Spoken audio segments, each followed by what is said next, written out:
Hello, I'm Eagle Gardens 1 on Instagram, and this is fucking talking shit with Eagle, episode 403. How you guys doing? Hopefully you had an amazing Thursday. I've got a super cool guest with you for us tonight, Jimmy Toucan.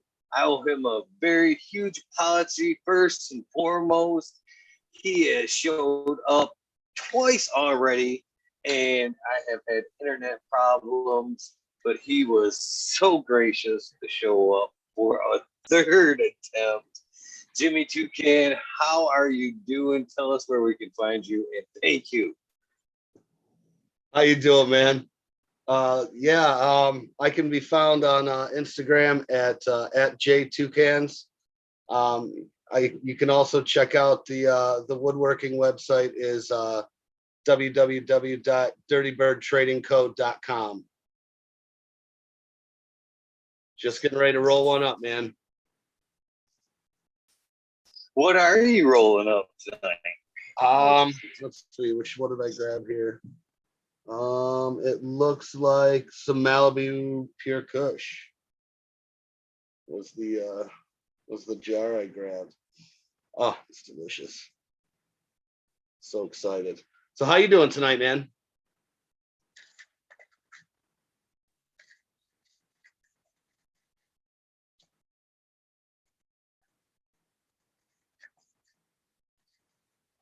Much better now that the internet's up and running and I can find the mute button.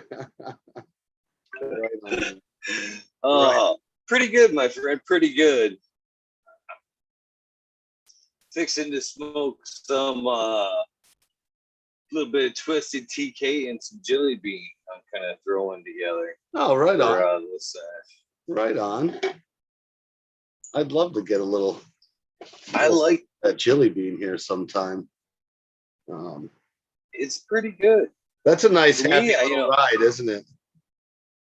It is. It is. For me, though, especially on this, the orange or mango kind of terps on it are so thick that it's all the way through, and then that aftertaste. But for me, them oranges only take me so far. You know what I mean? It's a good social kind of, get things done, but it's not that heavy. You know what I mean? But what I found with this in particular, Fino, is it's so pungent that you could drop just a little nug in on practically anything and put that orange mango throughout. You know what I mean? Right on. Add that orange to anything. So pretty good. Yeah. Right on. I get that with the papaya. I love that shit. It's nice. It's pungent. It's got great flavor. It tastes a lot like it smells. It's got that mango papaya, really tropical, just delicious. Always try and have one close by, Sounds delicious. I love the papaya myself. It's very tasty. So, well, I guess we might as well get this going like we always do, right where we always do. Is that where did you get started with? Where and how did you get started with cannabis? Well, the first, my first toke was at a local dead show back in, I think it must have been 92. And then it was on from there, probably, let's see, it would have been a few years later. I met this lady who got me into growing, and I spent a lot of nights just kind of hanging out with her and chit chatting and kind of just picking her brain and packing away that knowledge for later, and a lot of that stuff's paid off, yeah, man, it's been a wild ride the last few years. Getting back. That's a pretty good influence there. I mean, if you could pick up something from like significant other, a grow, being taught how to grow would be hell of something to take away from a relationship, I would think. Well, it was a friend of mine's mom, you know, like I ended up hanging out with her. Oh, um, I ended up hanging out, shooting the shit with her a lot and just picking her brain. And yeah, man, it was, you know, they used to do it all indoor, outdoor. Um, by the time I met them, you know, she was just doing a few inside in Rockwool with like the old Dutch A&B type shit, you know. This would have been, you know, early 90s. And yeah, man, there's just a lot of knowledge. And some of those old cuts that, you know, they didn't really, you know, there was no big name to it. Like they just called it bubble gum, but that was the fucking real deal, bubble gum. And you know, a few others that you know, stood the test of time. And it was kind of cool to uh, you know, now to be able to revisit some of that stuff, especially, you know, that first live plant that I ever saw, being able to get my hands on it again was like, it was really cool, man. Probably definitely not the rarest of cuts, but something that had a lot of nostalgia for me and a, you know, a connection with, you know, the beginning really. So pretty cool, man. Pretty cool. so what was that kind of grow like? Were they organics? Were they like a cocoa? Well, How she did. was how'd they go? Yeah, this was long before we figured out Coco Coir. This was like, you know, she had this. I don't know if it was bubble gum or the grape or whatever, but this one was growing in a fucking a plastic cup that you would get in an amusement park. You know, like a 16-ounce cup. It was just jam packed with Rockwool, and this fucking thing had been re-vegged, you know, 20 or 30 times. Um, and you know, it had bark on it. It was sold, and you know, so it was real simple. It was Rockwool, Dutch A, you know, A plus B. I don't even think it had a name brand. The you know, the store that she sent me to, the guy was buying it in bulk and just repacking it, you know, in his store. You know, printing out the label on his printer and fucking taping it to these bottles.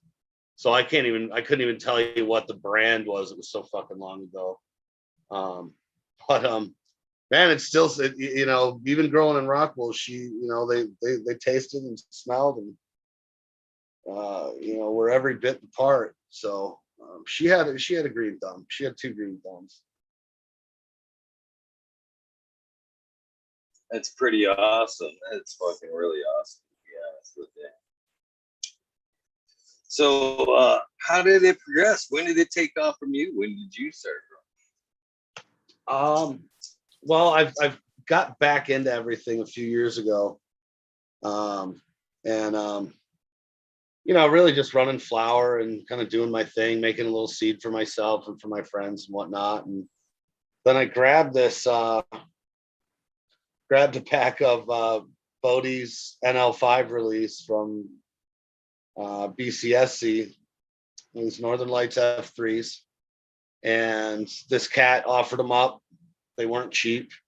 I guess a few people had, you know, asked about it, and I didn't hesitate. I said, you know, sold. Let's go. And you know, so I'm doing my thing and um, posting up some pics of the ongoing grow, and people kept asking me, are you gonna have any of these extra? Are you gonna make any available? And I had enough people ask that I said, well, fuck it, I might as well dole off a few packs or whatever, make it worth you know, using up a big chunk of my room with nothing but seeded plants. Um, and it just kind of went from there. You know, I never had anything planned. It's kind of how it unfolded. So we start with the NL5. so? We started with the NL5, and you know, everybody was really stoked that you know, a dead seed line, something. But you know how Bodie is. He's got a lot of shit that he can do. So um, he'll pop off a run and then move on to something, you know, and move on to something else.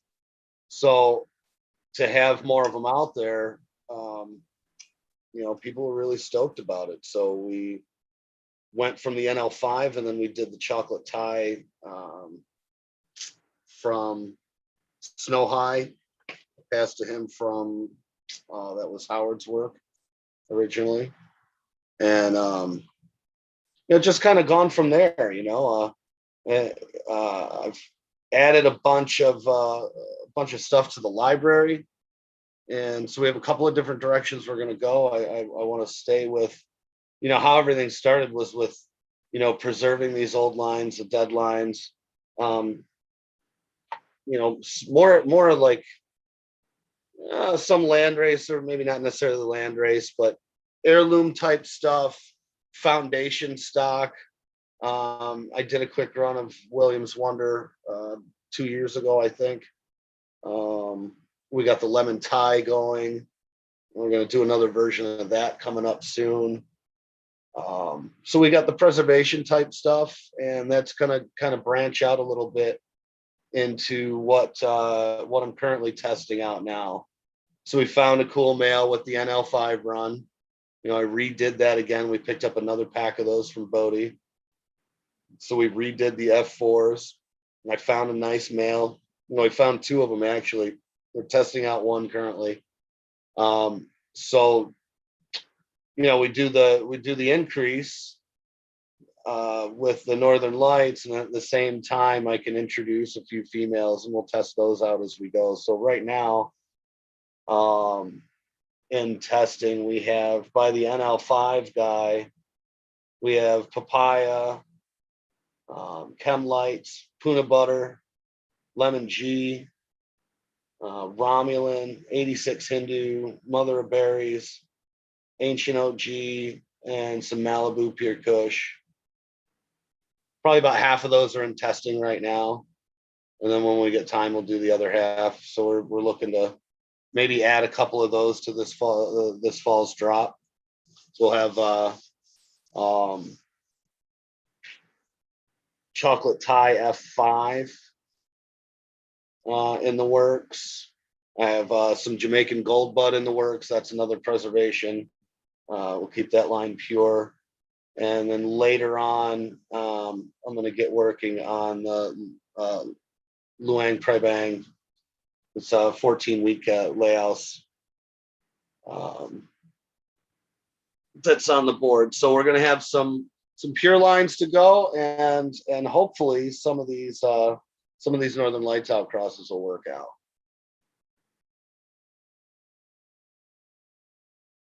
Sounds like you guys are doing a lot of work over there for sure. So what made you lean towards, the breeding side of cannabis? I mean, that takes up a lot of, good bud. Yeah. It started out more as just, like I said, for myself and for my friends and whatnot. And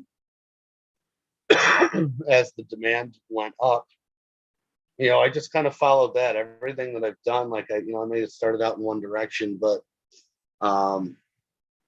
this is I just kind of go where, I just kind of follow where it's led me, and running monocrops is, I don't know, it's kind of boring, to be honest. And especially out in an area like this, you got a lot of people that are doing their own thing, and in the summer, and so come fall, it's it's feast and famine with that kind of thing, really. So this this has been fun because it kind of lets me dig a little deeper into the stuff that I was doing just as an aside, and to kind of see what's coming out of some of the crosses that we've done. This I only had a few packs that I made available, and we're going to work the line further because there was just some real fucking rockets in there. The Astro Zombie, which is Hill Tribe Mung Thai, my juicy fruit selection by Vietnamese black male, and yeah, just a fucking great plant, man. And and to see how those came out, which I made, again, a couple of years ago,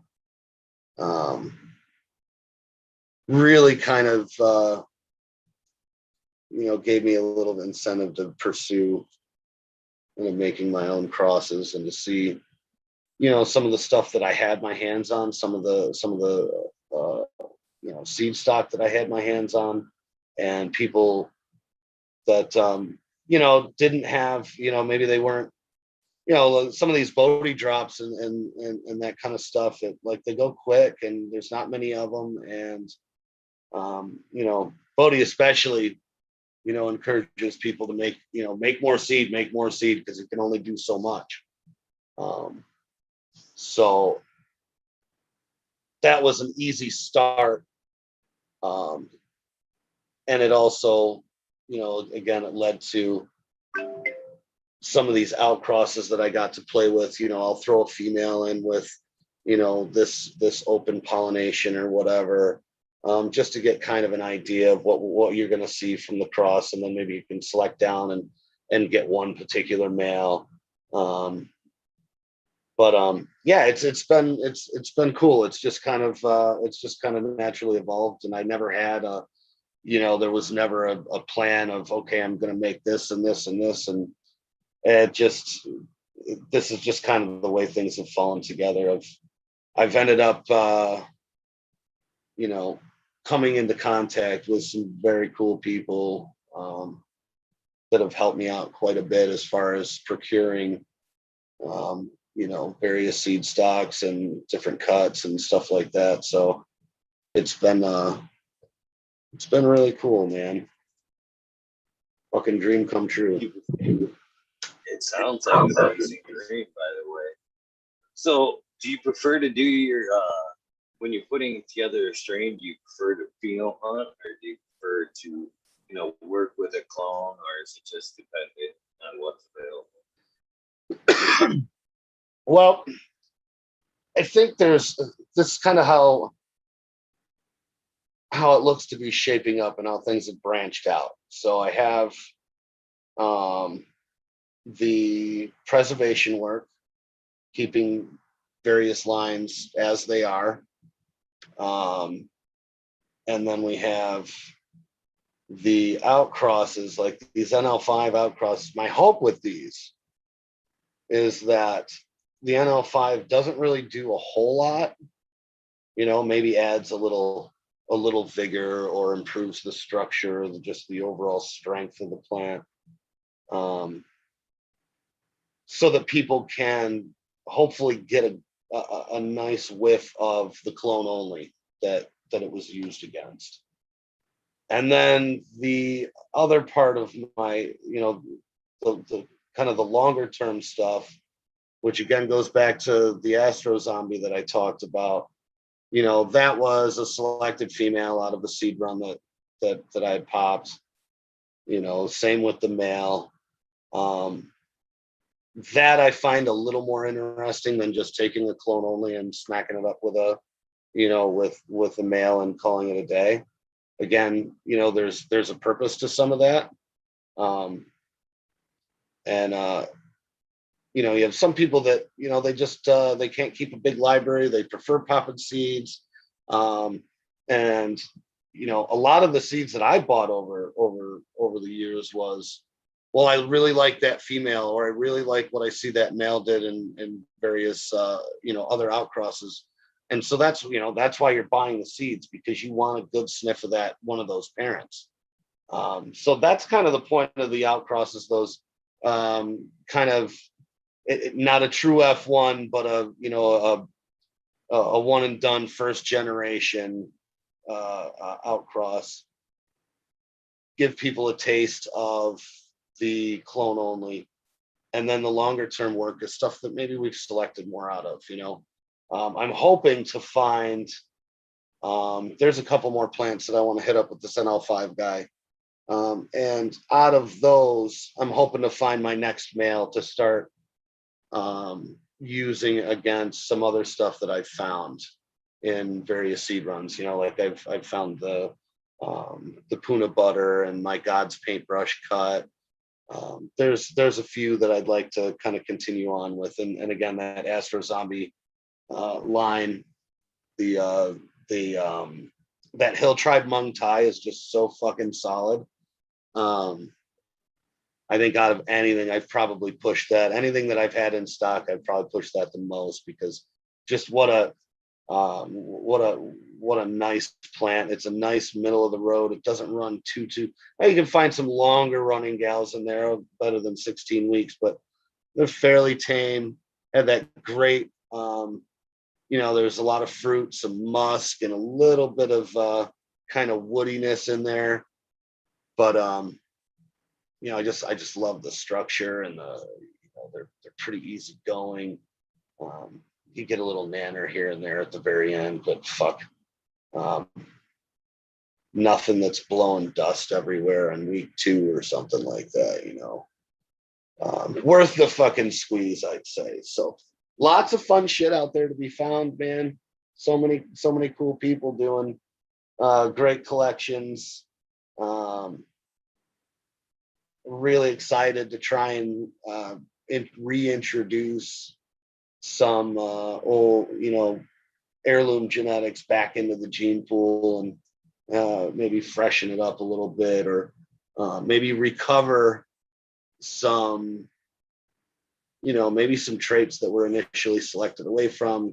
You kind of get the norm and everybody likes a certain thing, and then before you know it, you got 3rd, 4th, 5th generation seeds where it's really a bitch to find maybe some of the more obscure terpene profiles and things of that nature.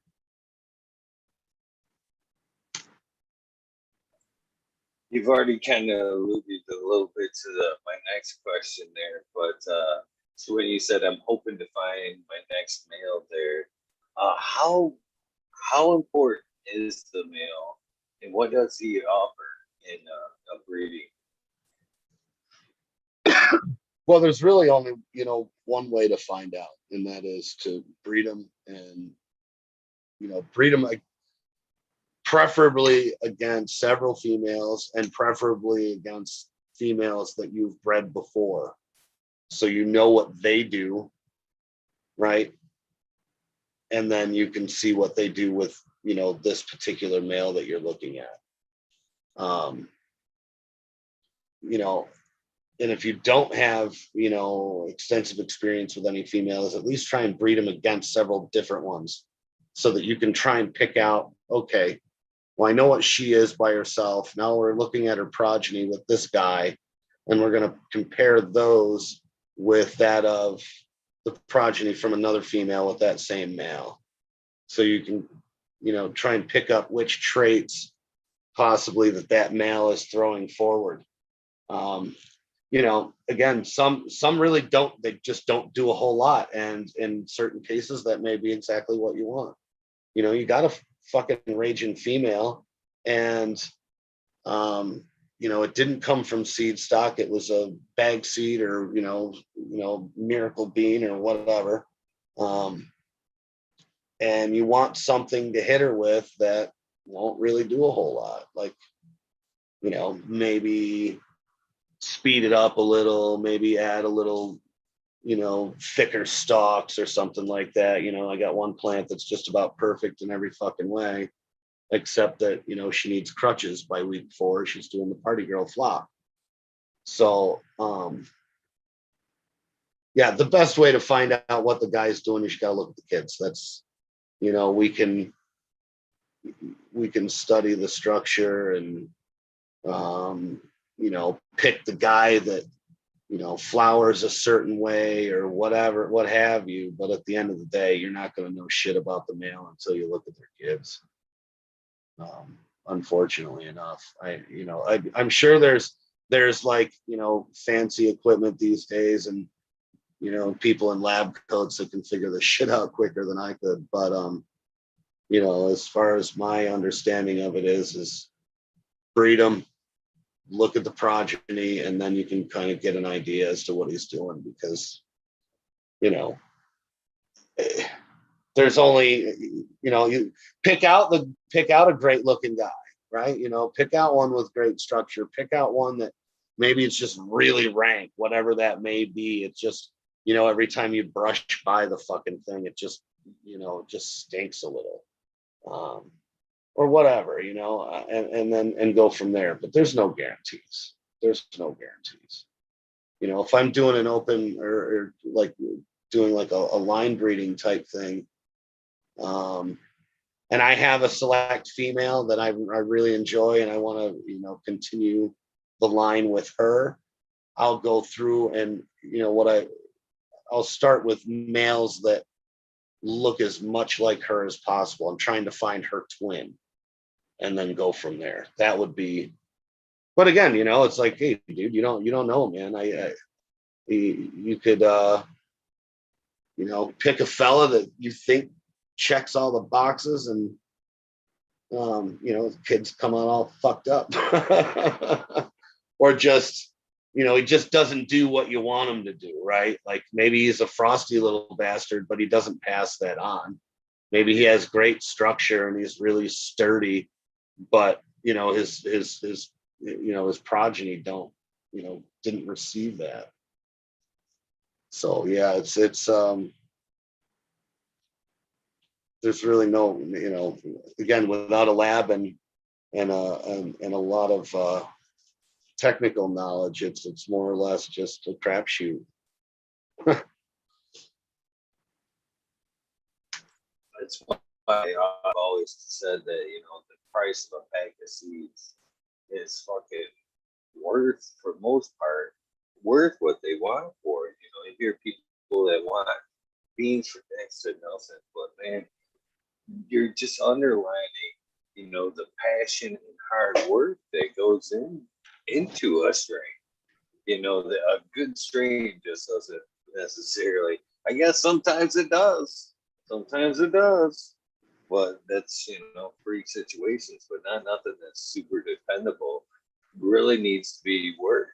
There's a lot of time that goes into finding that male and female, and then testing on top of that.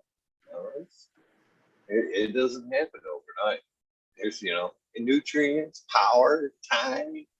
There's a lot that goes into a good strain. Yeah, and it's really not it's not a lot different than the wood shop in that, yes, I end up with finished sellable products, but there's a lot of shit that ends up in the bin. And you don't get paid for that. You don't get paid for fuck ups. You don't get paid, for seeds that don't make the grade. They literally end up, well, I make sprout tea. I joke to say they end up in the bird feeder, but I end up making like sprout tea and shit with them. But it's still like you don't get paid for those. You don't get that space back. You don't get the all that time and money you put into it. So yeah, it's not necessarily a matter of shaking a male over a bunch of ladies and calling it 6 weeks later calling it a fucking day.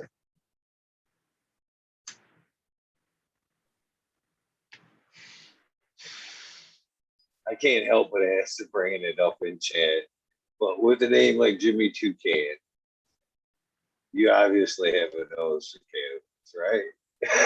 What's that now? What's that? I said they're saying something in chat. I can't help but acknowledge it. With a name like Jimmy Toucan, you obviously have to have a great nose for cannabis, eh? Yeah, a big fucking guinea nose.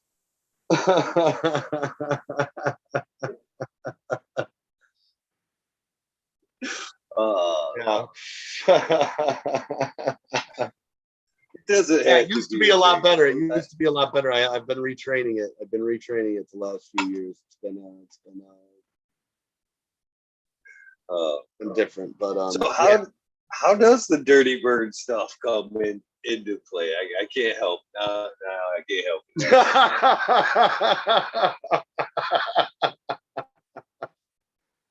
Oh man, it's. I don't know if I want to give that up. I don't know.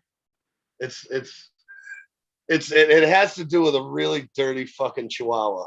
a really dirty Chihuahua, and doing things that you just shouldn't be done. Oh, that's I mean, hilarious. I guess. I mean, it was consensual, but yeah, no, we'll just leave it at that. He's a dirty, dirty bird. That is just funny. Funny. But, So,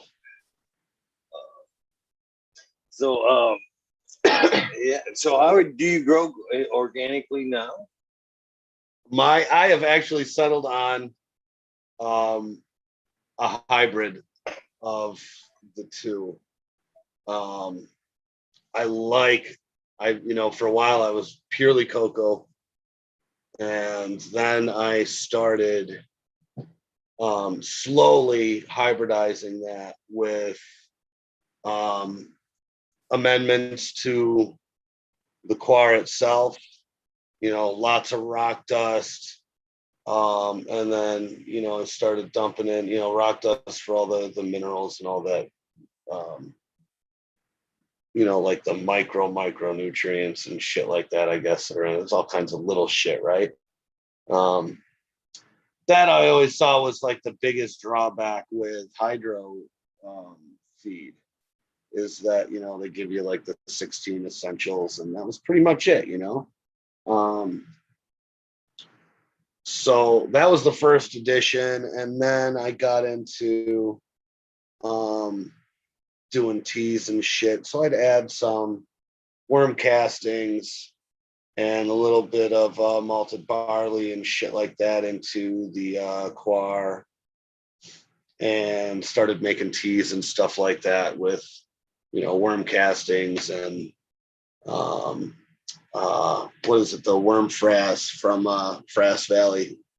Those cats there, nice product. And so I ended up with a kind of a mix of the two. I like the way I can water cocoa. I like being able to, every week or so, I rush them all to get, flushed out, kind of. I don't want to say flush. It's not the proper, that's not it. But I water to a nice bit of runoff every few days to just kind of keep everything squeaky. That was one tip that the old gal taught me. Growing in hydro, growing in rock wool, she said every periodically you want to run just a straight water through low pH and just kind of clean out all that excess shit, because your plants aren't going to eat equally everything that you fucking every bit of input when you're feeding out of a bottle, or at any rate, they're not going to eat equally what you put in there. There's going to be a little extra of this, a little less of that, and over time that shit builds up, and that's where a lot of times you run into problems in Rockwool. And she knew what she was talking about, because like I said, she had a fucking 4-foot tall plant that was growing in 16 ounces of Rockwool, for Christ's sakes. So I like that you can kind of give them that good fucking refresh. It's like a good hard rain, right? And I don't have to use giant pots. I can get away with a 2-gallon, and that's as big as I'll ever need, as far as as for the size that I'm going for right now. So yeah, I've settled in on that. I can feed teas. You can't really do that in a Rockwool setup. So we do foliars and teas, and I dump some extra shit in the cocoa, and it seems to turn out pretty well. I think it's a pretty fair compromise. When I get to a certain point, a little more permanent spot, I'd definitely like to be cultivating more soil. But we'll get there. A little bit at a time. Right now we're stuck on we're settling on the hybrid system. It works all right.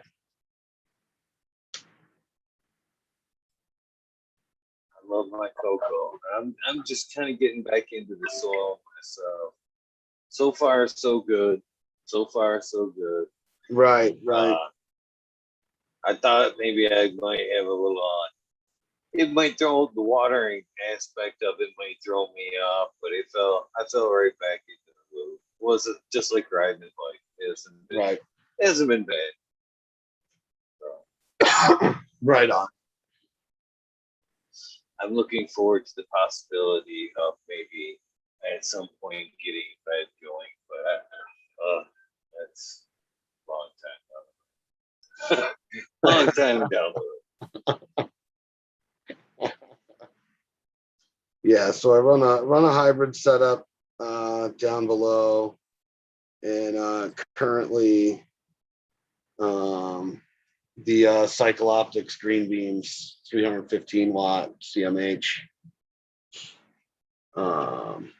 in all the flower spots, which are nice because like they don't run real hot.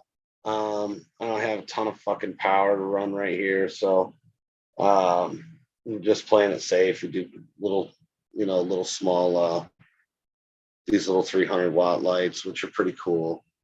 I at the time when I was getting set up, I didn't know shit about LEDs. They've come a long way just in the last like 5 years, so we just got picked up by Mars Hydro. We're going to check out some of their gear here shortly. And hopefully I can not make a jackass out of myself switching over, just doing one little spot to check it out, and then we'll see how it goes. But I dig the CMH bulbs, right? I get a fair pull out of them, if we're running, multi strains, kind of fucking a little bit of chaos in there, and we're pulling, we're running a gram a watt. It's like that. It's fucking awesome. Shit. People doing a lot better for sure, running, much better environmental controls and things like that. But I'm happy for how we're set up here. Yeah, I'm pretty satisfied with how those lights produce.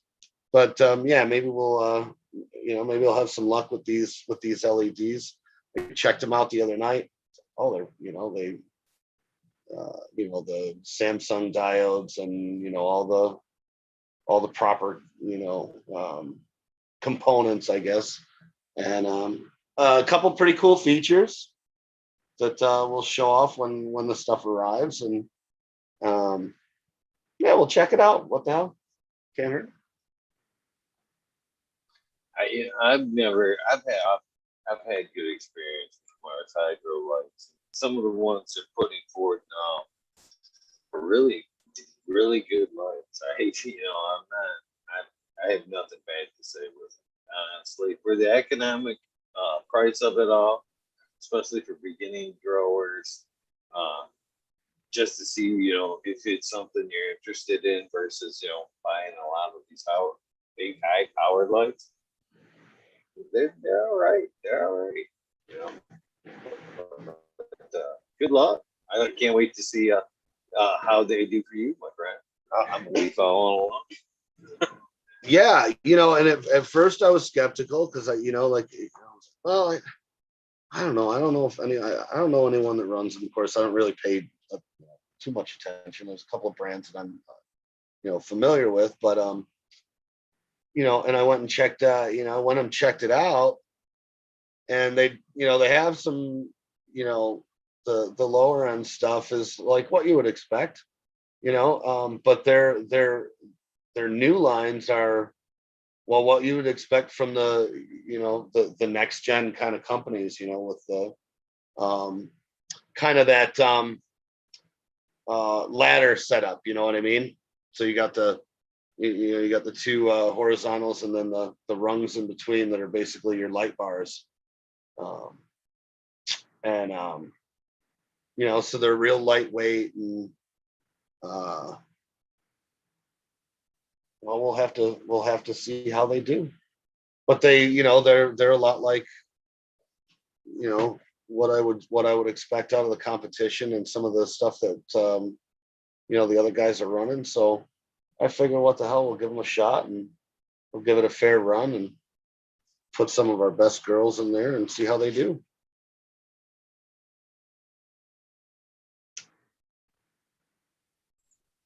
Yeah, I think you'll be impressed. I think you'll be impressed. So you do also do some woodworking. I picked up on. Tell me a little bit about that, my friend, if you don't mind getting a little offbeat. No, that's all good, man. No, that basically just started with uh, me and a friend of mine sitting around getting high and talking about how we should make rolling trays, and yeah, I just made it happen. I was like, you know what, that's not a bad idea. No, that's a good idea. Uh, well, that's kind of, again, grown organically. We rolling trays was the idea, and then it was, well, what else do you make? What else can you make? And so we, started making stash boxes and keef boxes. Um, separate your glands or whatever from the flour. We have some artwork. The Canabarium prints are fucking tits, man. Use males that we, come along in the preservation projects and this, that, and the other thing. And I press them. It's called an herbarium press. It's what, like, a botanist would use to catalog their native species and such. So we do that with the males, and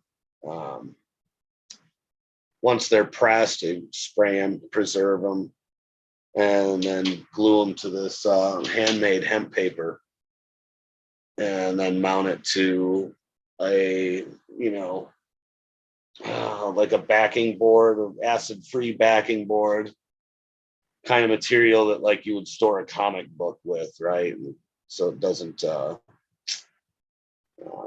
break down the paper. We take all that and put it under UV blocking acrylic and frame it up, and they're pretty popular. Great piece of artwork to put on the wall. Pretty unique.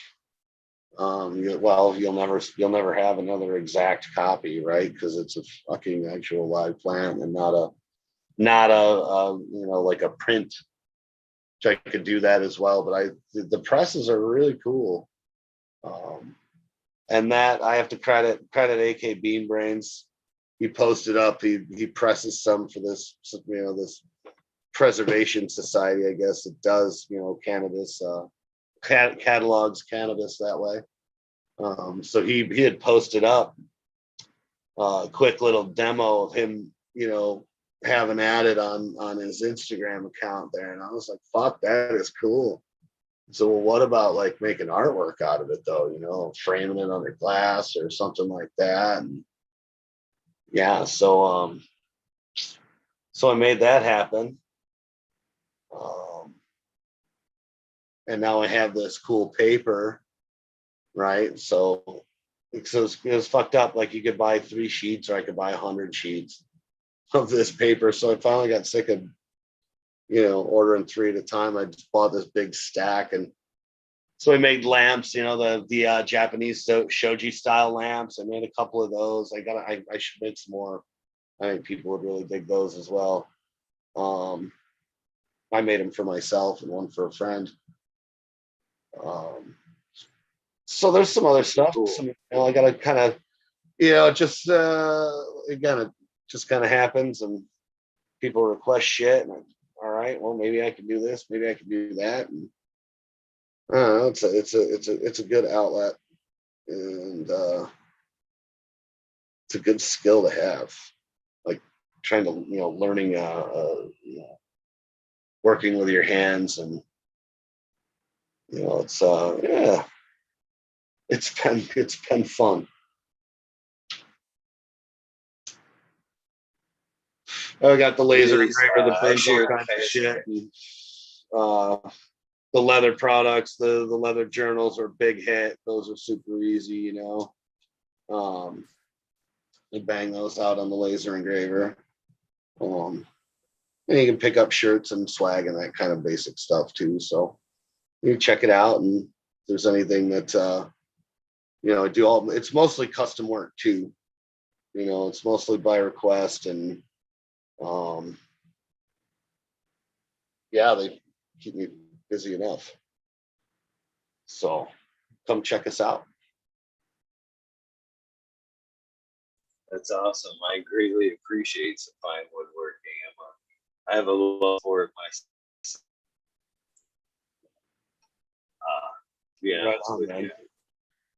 you. Yeah, my grandfather used to hammer away down in the basement. He had a little wood shop out back as well, but he actually built some of the toys I had as a kid. So it's cool to be able to kind of revisit that a little bit, and you know, be able to kind of make some stuff that is you know, that'll last, right? You know, we gotta live in a plastic world. You get a fucking rolling tray made out of leopard wood, you can, you know, roll your joint and fend off an attacker and go back to rolling another joint. Um, something you can maybe pass down, something that's around for years, you know. Well, as you spoke, the leaf head being individual, that's the one thing I've loved about wood is that every piece is a lot of times individual. At least in a lot of stuff I build, you know, I actually when I'm building a nice piece, I will take it depending on where it's at. You know, if it's the face of a dresser or you know a top or something, I am looking over that board for beautiful patterns. Shit, I set stuff. I've got stuff I have set apart. You know, quilted maples that are just beautiful. That I'm like, oh, you know, I'll do something with that someday. But you know, I look for little things like that. You know, and they're very individual. You know what I mean? Each piece to me says it's has its own little thing to it, a little vibe with it. I love woodworking for that. It's, and again, it's very rewarding. It's very rewarding.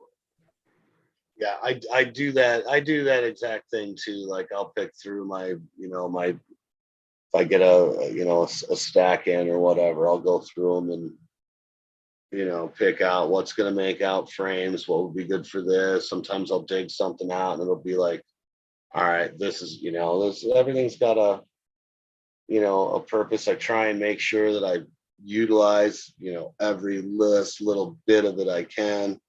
Because that shit ain't cheap either, you know, especially the exotic woods. Um, so yeah, like so a lot of the times, like the wood defines what the project's going to be, not the other way around, right? So that's kind of that's interesting, and really, like it's a lot of the way. It's the same way with you know with the plants. They decide they define what you know what's going to happen, and you know in the case of like these outcrosses that I work on. A lot of the times it just happens to like, all right, who do I have lined up and ready to go? Who can I get in there and at least for a tester? You know, who makes sense and then who lines up. And it might take a couple of rounds, you know, because not everybody's ready to go at once. Thank God. Um, but you know, so just kind of, you know, they kind of direct things a little bit, you know.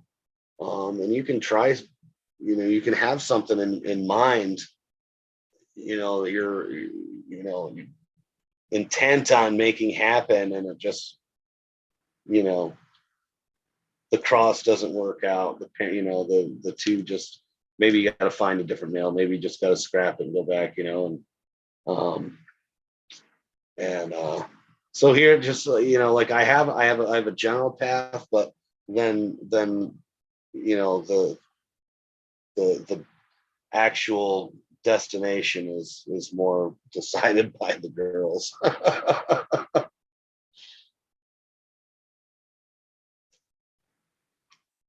have anything in particular that you're most proud of so far? Or is Oh that man. an unfair question? Well, well, the what is it? The Mullumbimby Mamba was such a fucking cool surprise, and that's another one that I want to continue to work with.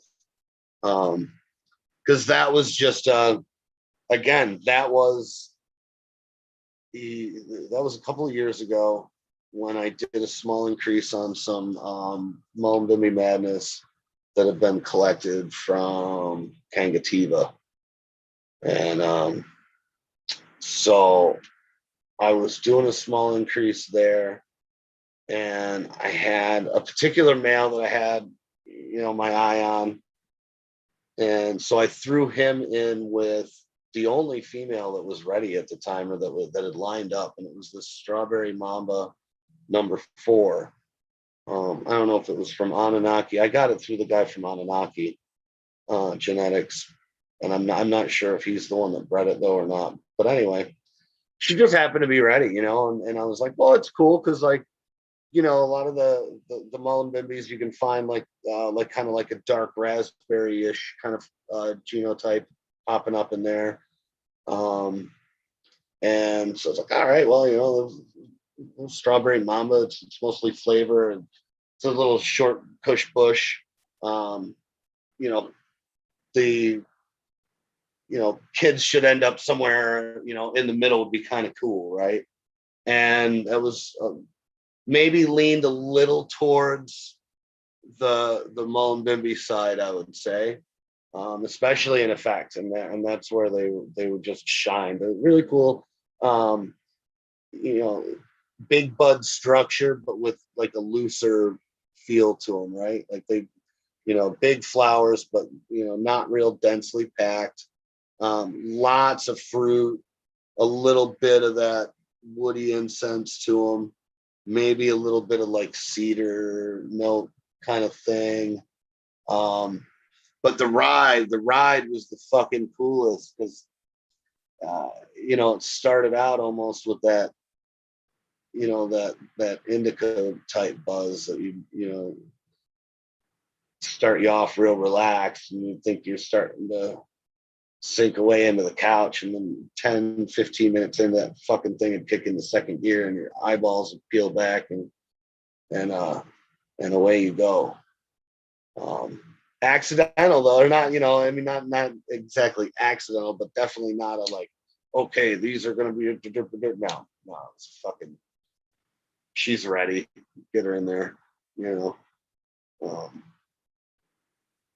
the Astro Zombie, and another one that just, there's a few in there. I have a handful of those left. We're gonna take it another generation. I want to sift through until we find a few of those Rocket Ride girls, and kind of work the line with them, because during my testing, at the time I had a bunch of other shit going on, so I just dried what I had. I had probably 7 different females, and they all ended up getting kind of mixed and matched. I was like, oh fuck it, I'm just gonna smoke through this whole thing, and if it's good, it's good. But there were a few in there that just they were just incredible, man. So we're gonna go look for those and see if we can't kind of get those to be a little more common. You want to be able to have your choice of a few of those in a pack, right? So yeah, but that was a big win. We'll just have to see if we can kind of capitalize on it and make something available to people. So yeah, there's a lot of stuff to come though, man. We got the lemon tie guy on deck. I've tested him out against a couple of girls so far. Gonna make more of the pineapple OG by lemon tie here pretty shortly. And let's see what we got going on here.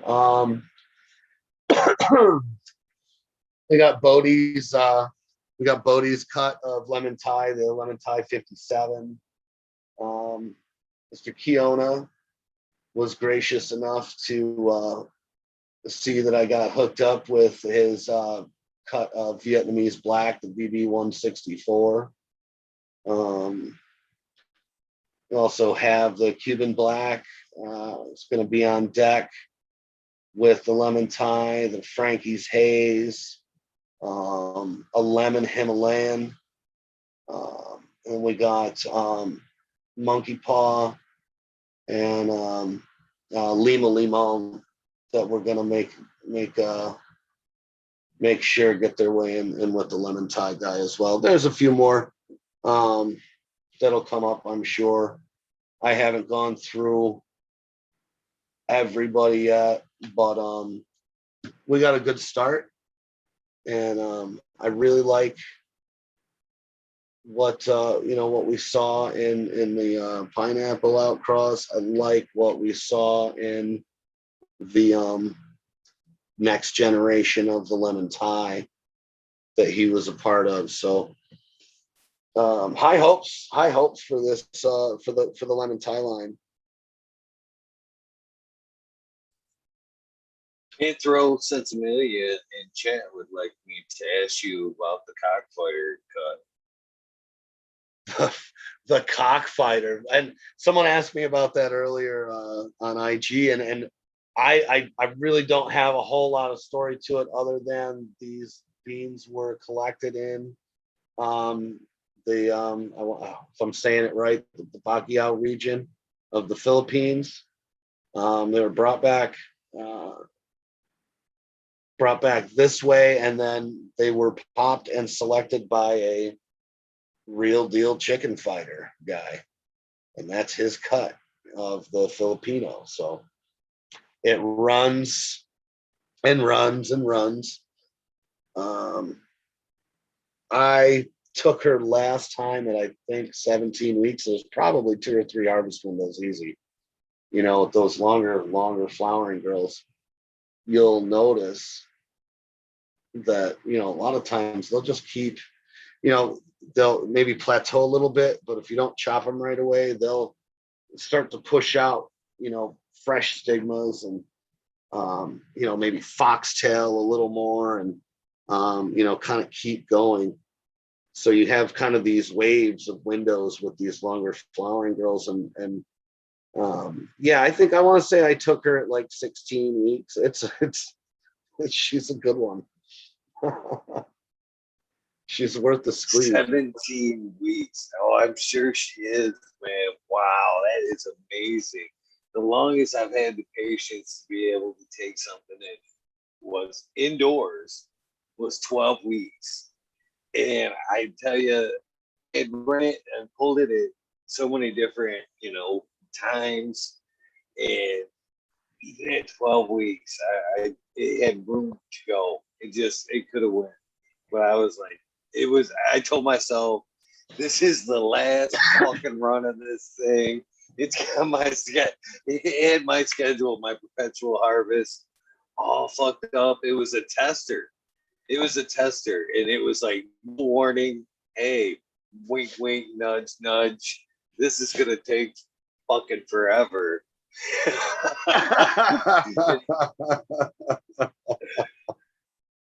Well, that's why you gotta mix in the quick gals, you gotta mix in some fast ones, and then you just take that long flowering girl and you tie that fucking bitch up in the corner and you just let her go.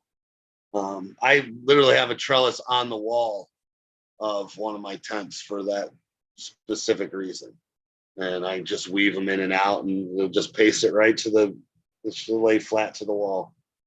Kind of like espalier training for fruit trees. But yeah, man, it's definitely a test of your patience. It's a test of your your skills, and man, they'll drive you nuts. They're not easy. Indoors, like indoors, you can limit their root size. That'll help speed them up a little bit. If you give them, if you let them, especially like, I see guys you're growing in beds and whatnot, where the roots can really stretch and stretch. Plants are going to run a little longer than if the roots are restricted. If that root ball fucking, can only go so far, they tend to finish off a little faster. So, it's they can be challenging. Some you just you're just better off putting them outside. But yeah, you can wrangle them in there. Why not? We're gonna go to town on these 68 Jamaican lamb spread here. We got them sorted and pre-flowered now. I'm gonna throw them back into veg and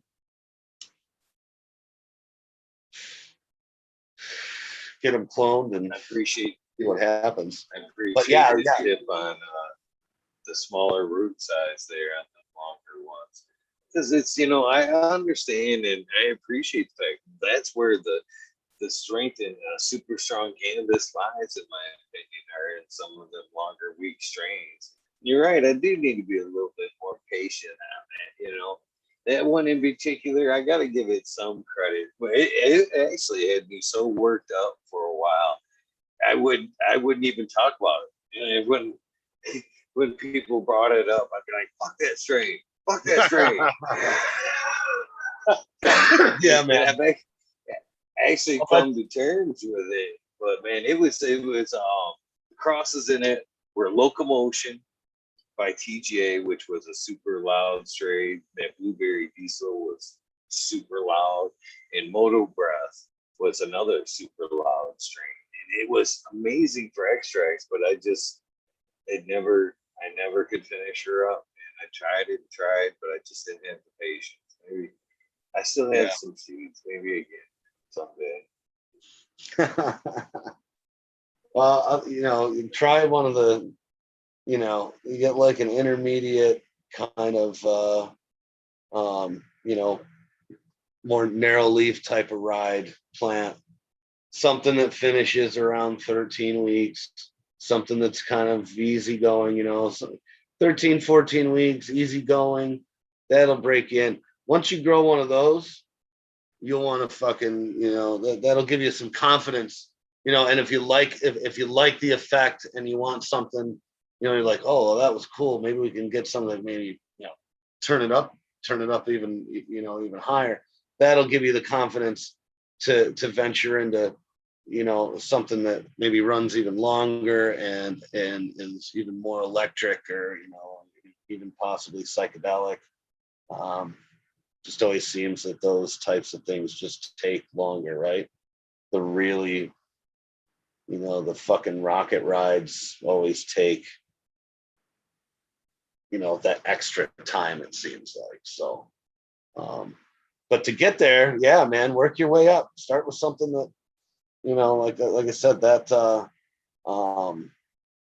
that Hill Tribe, that Mung Thai, that's that 13 weeker there. I gotta go through some more of those seeds. I gotta, maybe find a male, because I love that female so much that maybe it's time to find a male. Yeah. I've heard you mention the ties quite a few times. What in particular about that cultivar stands out for you? On the Mung Thai? Yeah, the effects. On any of the Thai. Pardon? And the Thai in general. You referenced the chocolate, the lemon. It sounds like you're a little partial there. Yeah. To the Thai. Yeah, it did just kind of happen that way, but yeah, it does turn out that I really enjoy them too, though, right? Like, like I've gone through a lot of shit over the last 3 or 4 years, and they definitely stand out. And it does happen that they're all Thai, and they're all a little different too. Like my chocolate Thai girl that I capped out of that run, she's like Uh,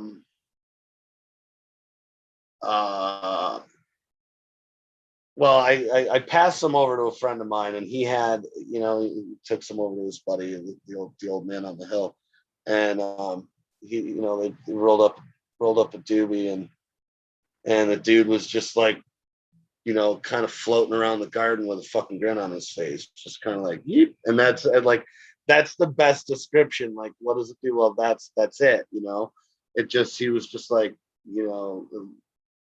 a little bit of euphoria and just kind of a dreamy, happy, fucking let's go garden kind of high. And so that's what I get out of her. I haven't finished flowering out Bodie's cut yet, but the one that I kept to the lemon tie, yeah, again had a nice little fucking pizzazz to it without being real. There's definitely no paranoia in either of those. Not for me anyway. The Hmong tie was a little racier, and there are some more kind of curtain grabbing selections to be found in there, but they're mellow, and you can smoke them, and it's maybe not quite a no ceiling type of high, but it's definitely not. You can keep smoking that shit, and you can keep getting fucking high on it. Maybe not quite like a Colombian, but no, that's real enjoyable. It doesn't put you into the couch. It doesn't make you I smoke. I like to smoke. Love the flavor. So I don't necessarily want to be taking a fucking nap every 2 hours. So yeah, I was drawn to those, and they're definitely some of my favorite keepers, the Hmong and the chocolate, especially the lemon. I got to get back from a buddy of mine. But yeah, they're pretty awesome, as they are. Again, for me anyway, a happy medium. That's like an all day kind of smoke. The longer running shit is cool when you're ready for that kind of ride. But for the most part, these are great all purpose. I can go to sleep on it if need be. And they're not gonna knock me out, or knock the knock the energy out of me or anything like that. So yeah, I definitely like the ties. I like the ties. I like the fact that you bring that up, man. I've tested some strains that have actually made me question my health. That's why I don't. That's why this whole sleepy thing is why I grew out some OG Kush a long time ago that was just pure gas, jet fuel, and I learned a lesson with that roundabout monocropping, because I was just down for months.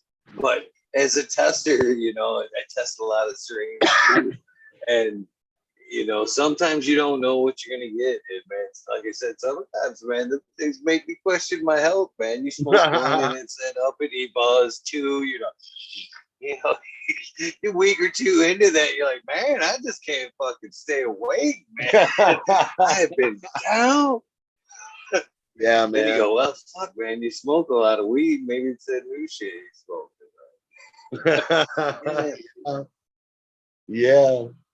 Yeah. So that's definitely one of my goals in kind of making seeds here, is to get some stuff that I can, like, the kind of smoke that I can smoke pretty much all fucking day and not get real cloudy or dumb.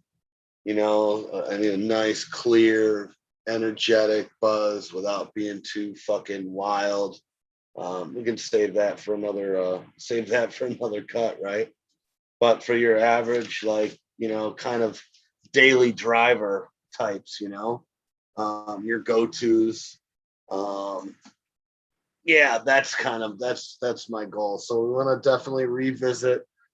Um, we're gonna revisit that Mullumbimby Mamba. Continue that line forward. Maybe mix that in with the Mung Thai or the Mung Thai Viet cross, the Astro Zombie, something like that. But that's just again, you know, that wasn't a hard thought out project or anything like that. It just lined up and they turned out pretty fucking cool. So we'll definitely revisit those and the Astro Zombie, and I'm looking forward to that.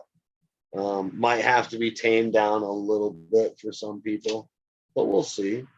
There's lots to work with, and um, yeah, I'm looking forward to it. Sounds like some amazing stuff coming up. I hope so. I mean, it's again, it can make all the sense in the world on paper, and if it's not the right male or just not the right cross overall, it's just not going to work out. But we'll throw a Again, bunch. I hate to point that out, but you're absolutely right, man. That back to that pack of seeds. Price of that pack of seeds, man. Yeah, There's a yeah. lot Again, inbreeding, just like you say. They're not all winners. There's a lot of strikeouts in that process as well, And unfortunately, that's somewhat in the price a little bit. There's some ups and downs, and but it is what it is. There's time, like we said earlier, a lot of time and effort into that. A lot of, and like, I'm glad you pointed out that it's a good one because it's very true. You don't know, you really don't know until you throw it out there.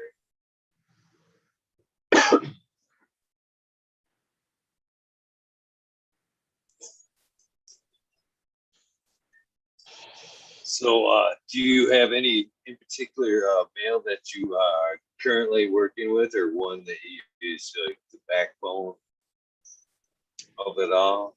no. You know, the two. Well, the lemon tie was a standout right from the go. Like I have some. Uh, there's a few pics of him on my IG feed. He's a fucking honker. Um, and all his progeny. He definitely adds that similar flower structure. He himself wasn't a big resin producer, but the line, like his sisters were, like his sisters are just stupid, like that resin all over the petioles and shit.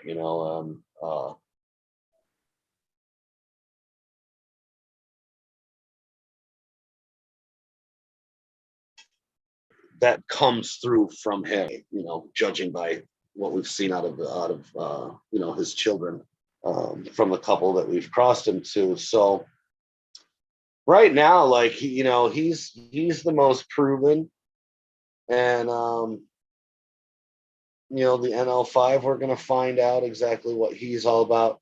That wouldn't be, it's like the NL5 guy and the outcrosses there. That would be like a first step, right? So there's a few in particular that I'm looking forward to seeing, the progeny. And you know, if they meet expectations, then maybe that's where I would start to look for my next fella. Because we're looking for, just a little fucking frost boss with a knockdown power. That'll be our kind of broadleaf, quick finishing side, our male to feature for that kind of stuff, at least for the time being. So there's a few girls that we got eyeballed for that, and we'll have to see how they pan out. The Black Maui male, I got I got a couple of things that I'm testing out from him. And then let me think here. We got a Cherry West mail that we're going to check out. And then a buddy of mine is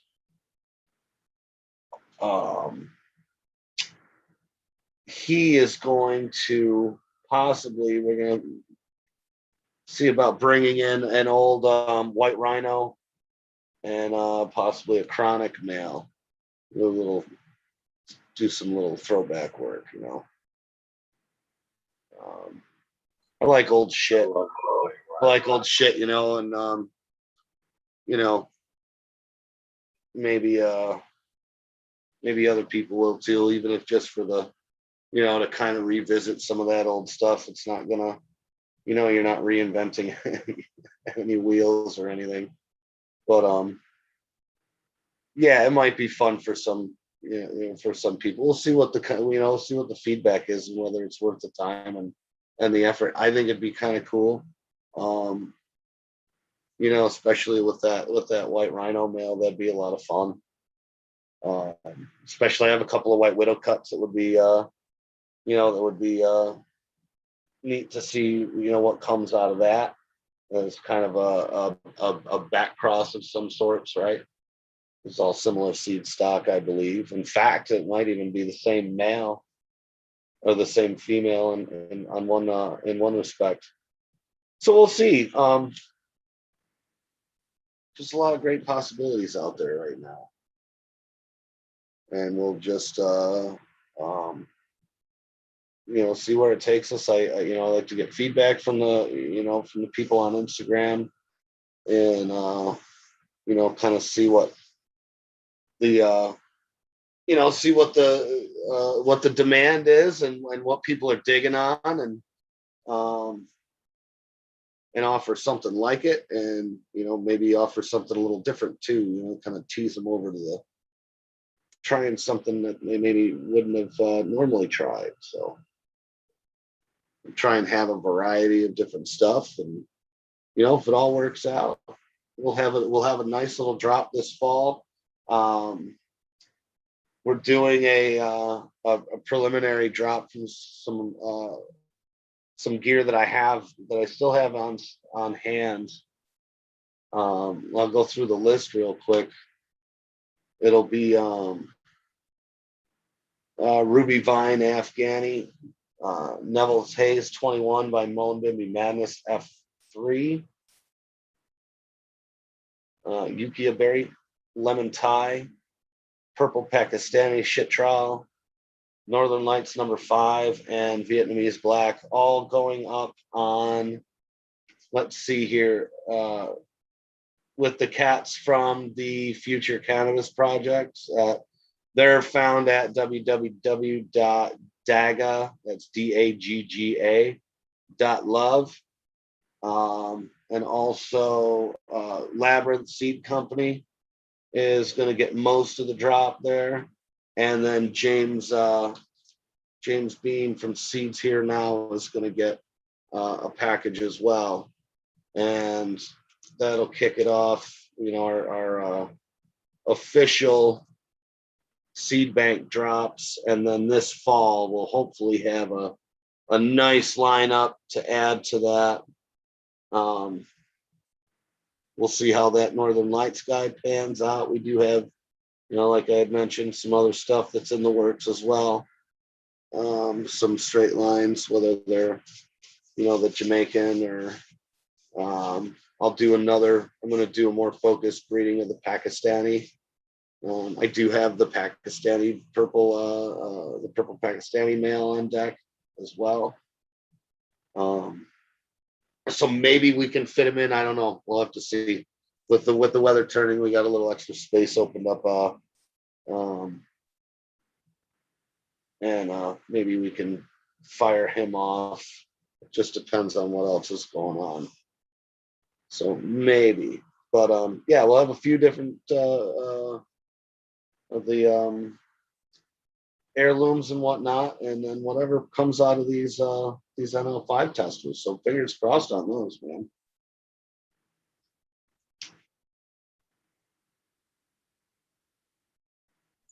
it sounds like a pretty full card, man. Sounds like a pretty full card.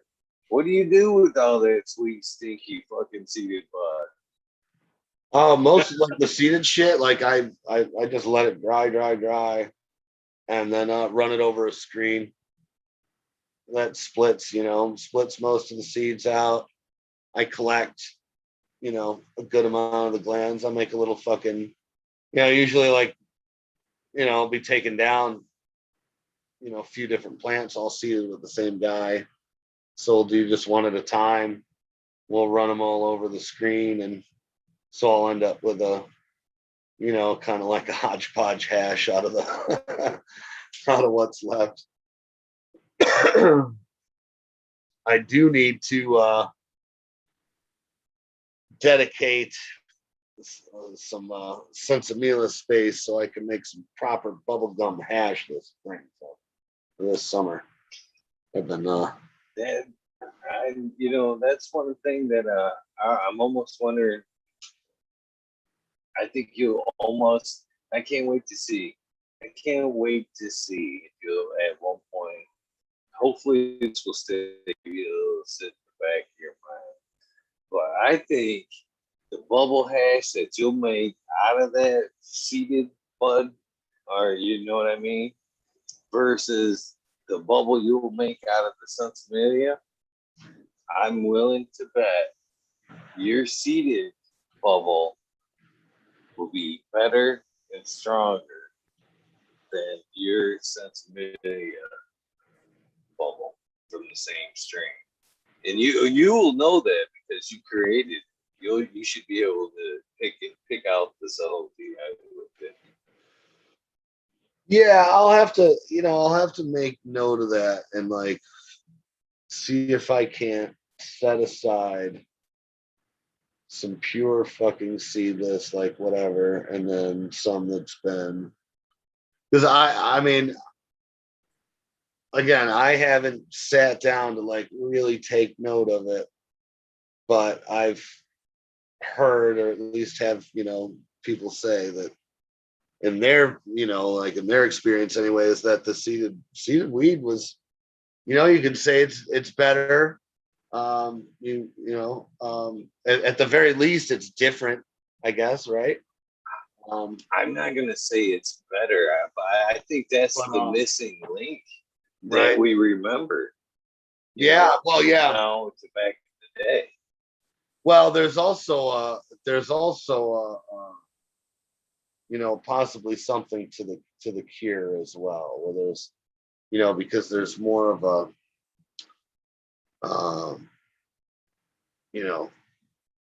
maybe not intentionally, right, but just, from being bricked up the way it is or was, right, that green brown brickweed, it had the capability anyway of having a cure to it, right? Like, I don't know if you're familiar with the Malawi cob curing process. So they take, you take your herb and, they grow these really wispy sativas, right? So after just a couple of days where the outsides of the flower is crispy, but it's still juicy in the middle, they'd take the plant and wrap it up real tight, wrap the flowers up real tight in corn husks, and then put the corn, put these bundles in the thatch in their roofs to cure. And so the heat and the pressure and the lack of oxygen and all these things combined to create like this kind of alcoholic fermentation, I guess, right? And so it breaks the plant down a bit differently than just if you had hung it, and dried it. And so there's a little bit to it, I guess, and that does change the chemical makeup of the plant, converts this and that or whatever. But anyway, this cat, he started this thread over on IC Mag about this whole process. And so, he's pretty much got it down to a freaking science. And this guy, like, he eats it. It's to the point where like it's been totally converted where He just takes a little slice, like tenths of a gram, and straight up chews on the shit. And then eventually swallows it and gets high as fuck.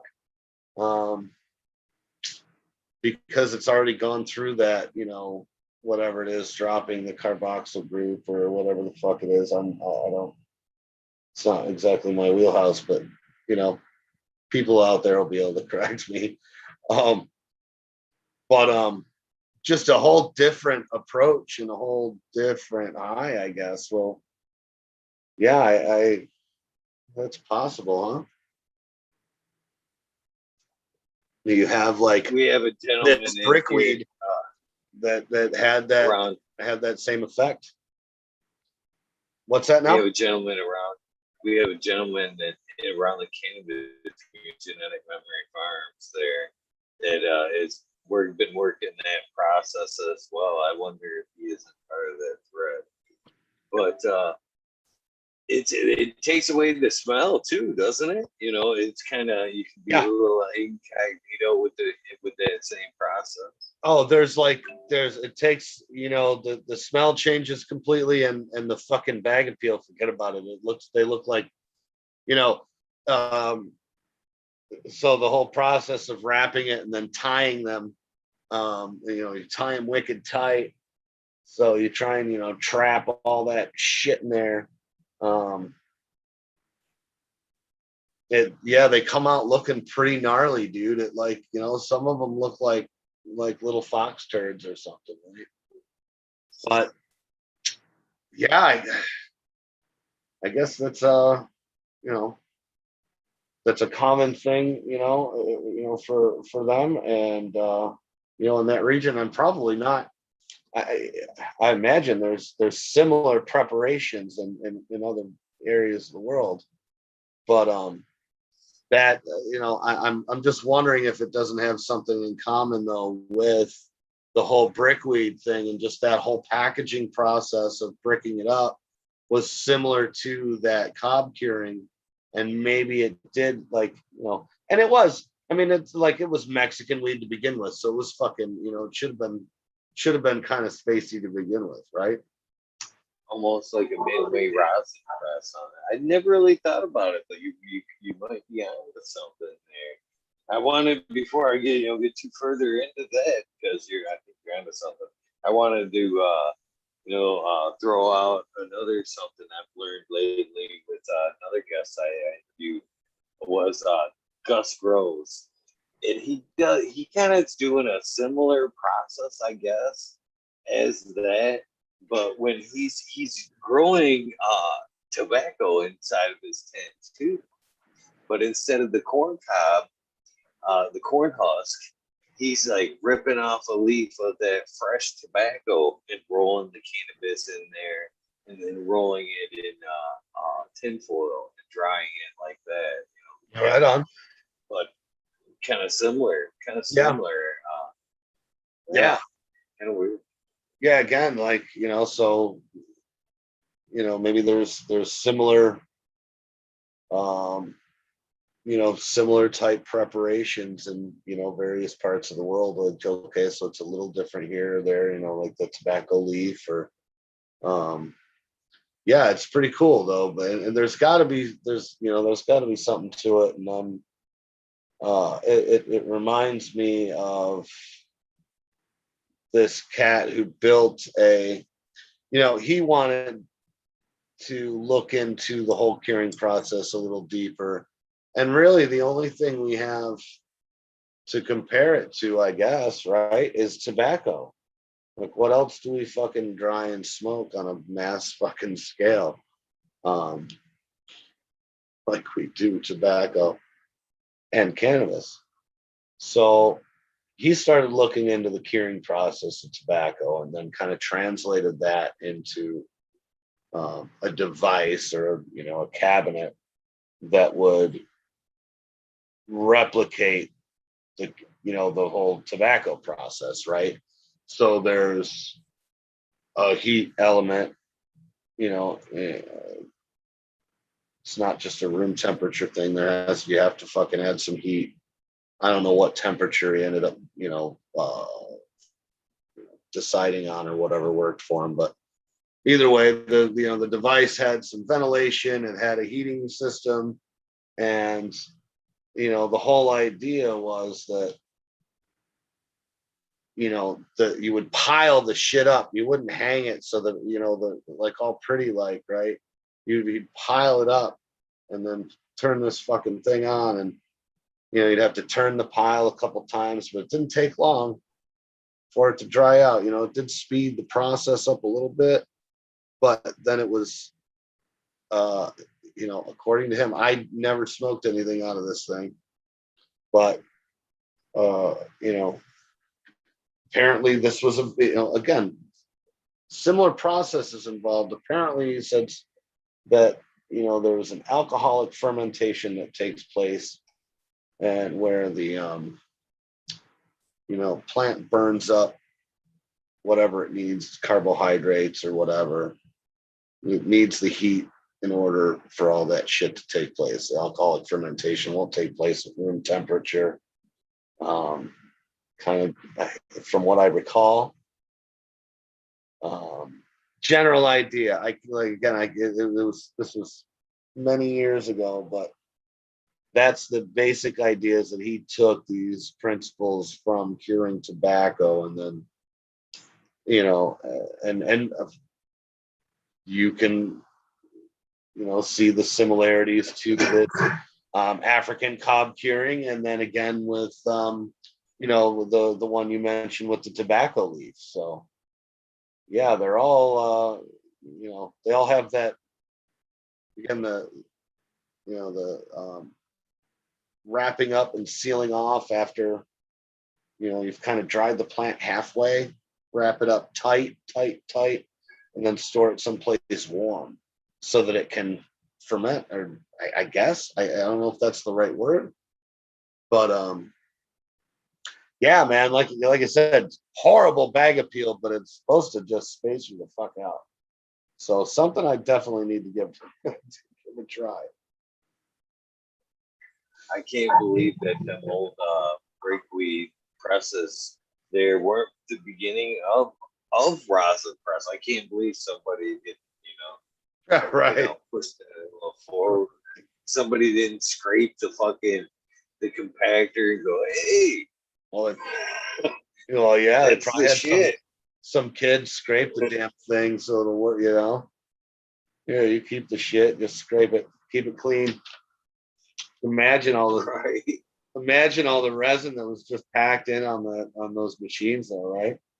Had to be tons.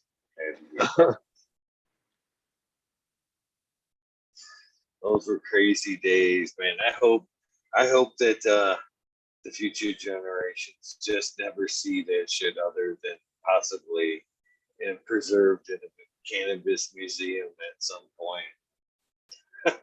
Man, I'll tell you what though, I wish I would have kept bag seed that, we just didn't, we didn't realize what, and I don't know if we ever had any really stellar Mexican. This was shit. This was in the fucking 90s. So we never really had any stellar Mexican anyway. But I mean, think back, if you were a teenager in the 70s, were you thinking about putting those beans away? Because by now all that shit is tainted, right? Pretty much anything you get your hands on that wasn't, taken out of there decades ago, 50 years ago, 40, 50 years ago, by now it's all been, you got to go deep. You got to go deep to where you're not going to see tourists or anything like that. It's, I think, some of the work that,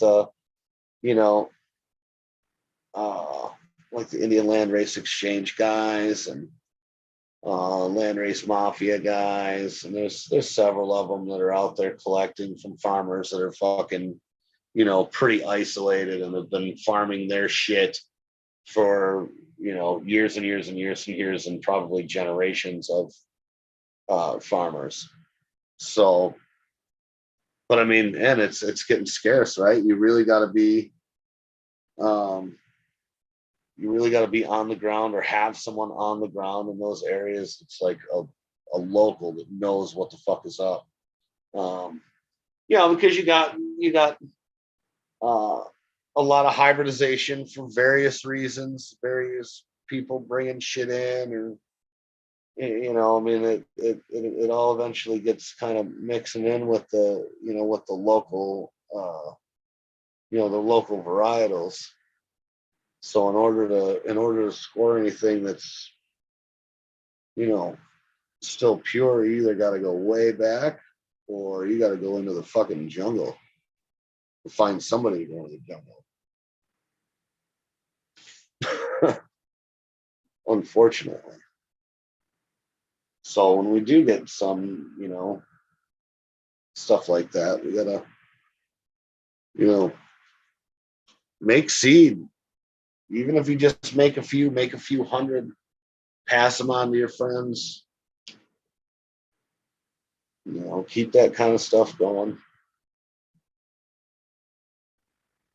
That's the motivation behind just a lot of the stuff that I purchased just to have, in my collection, in my seed collection was, because it hadn't been outcrossed yet. And it was like, all right, these are little preservation projects. And, Snow High has a lot of cool shit like that. And, I picked up some stuff from Coastal and, um, Bodie's always got fantastic work. And, he's got the seed trusts kind of section of his seed company there. It's got a lot of cool land races and heirlooms, and so even if you don't plan on, you have no intentions of ever putting anything on the market, make some seeds, pass them around, make sure that those things don't get lost. Because What's the oldest thing you have? the oldest. Oh, Seed. well, Seed. they're the preservation of, anyway. These are at F4. These are the 1968 lamb's bred collected by the Bushmen and then preserved, helped to be preserved by the Vibes Collective. So those go back quite a ways. That's the only thing that I really have any like kind of a solid date on. So yeah, they go back pretty far, and as far as So they come out. How would be the process of popping them gems? What would be the process of popping them gems? Yeah, if you had, like these were at F4, so they were, in the last 5 or 10 years, maybe, I would imagine. And so I had no problems getting those open. If you have some questionable seeds, some older seeds, maybe some that you weren't really sure how well they were stored. I mean, at the very least, make a little seed tonic, a little seed sprout tonic. Take some bag seed, sprout it till they have a little, their tails are popping out, and I take those and mash them up, and add a little distilled water, or maybe a pinch of aloe powder or aloe juice, and I'll use those to sprout, because just that freshly sprouted seed has all kinds of fucking growth hormones and good shit. It has to, right? Because they're getting ready to start life. And so you just take those right away, right after they sprouted. So people eat those sprouted grains all the time, right? They put them in smoothies and shit and whatever. I'm sure. So that's what I make my seed sprout tonic with.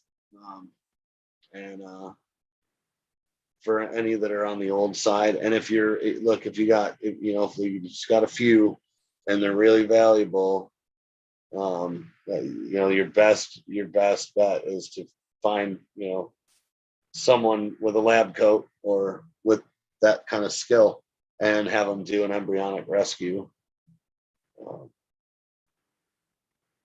You can do it yourself, but you'd want to practice a lot first, to be able to fucking remove the shell, take the embryo out of the shell, and then place it into a sterile medium where it can grow unfettered.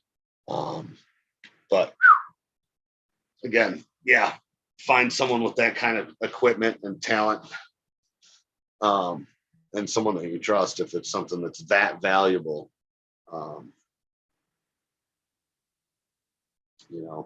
That tissue culture shit is amazing, but it's like there's not many people doing it, and it's a hard thing giving over your prized cut or your seed stock from Woodstock or whatever, right? See, this is my thoughts on the tissue culture. I can appreciate tissue culture for preservation. So, like, say you as a breeder, you've got, we're all kind of limited out, bro. Shit happens. It would be nice for you as a breeder if you could have tissue culture your stuff. So in case something happens, you could bring it back, recreate some strains, throw that shit back out. It's not the genetic hunt like it would be to bring it back if everything were to be lost. Now, with that being said, I don't like the idea of taking that same mapping that you could take from them cultures and then designer strain from that. My thoughts on I would rather see just natural breeding in cannabis go on, but in tissue culture form just be as a library of things to be kept, not necessarily a toolbox of things for the future. Yeah, I mean, the lab coat type breeders, they're going to be able to take, a little sample plants and be able to do all kinds of really cool shit. And okay, but as like you mentioned though, as far as keeping a library, tissue culture is where it's fucking at, man. I mean, Jesus, imagine being able to keep hundreds of plants in under a 3-foot lamp setup kind of situation, right? Like one little setup could be sufficient for it's just like test tubes, right? So I mean that's the future of keeping a library for sure. And just being able to refresh plants the way like I've seen a couple of testimonies now about old tired cuts that they're just really bitchy and they're tough to get them to root and whatever the issue may be. And after a couple rounds of tissue culture regeneration, I guess you could call it, they're like smack banging again. It's pretty cool what can be done. But yeah, on the other hand, there's again, it's you're trusting people with your best genetics. Nobody's going to bother with tissue culture,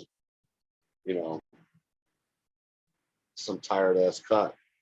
You're only going to fucking go to those kind of lengths for something really special, at least at this point anyway. So it's really hard to get anyone to give anything up. It's just hard to trust anyone.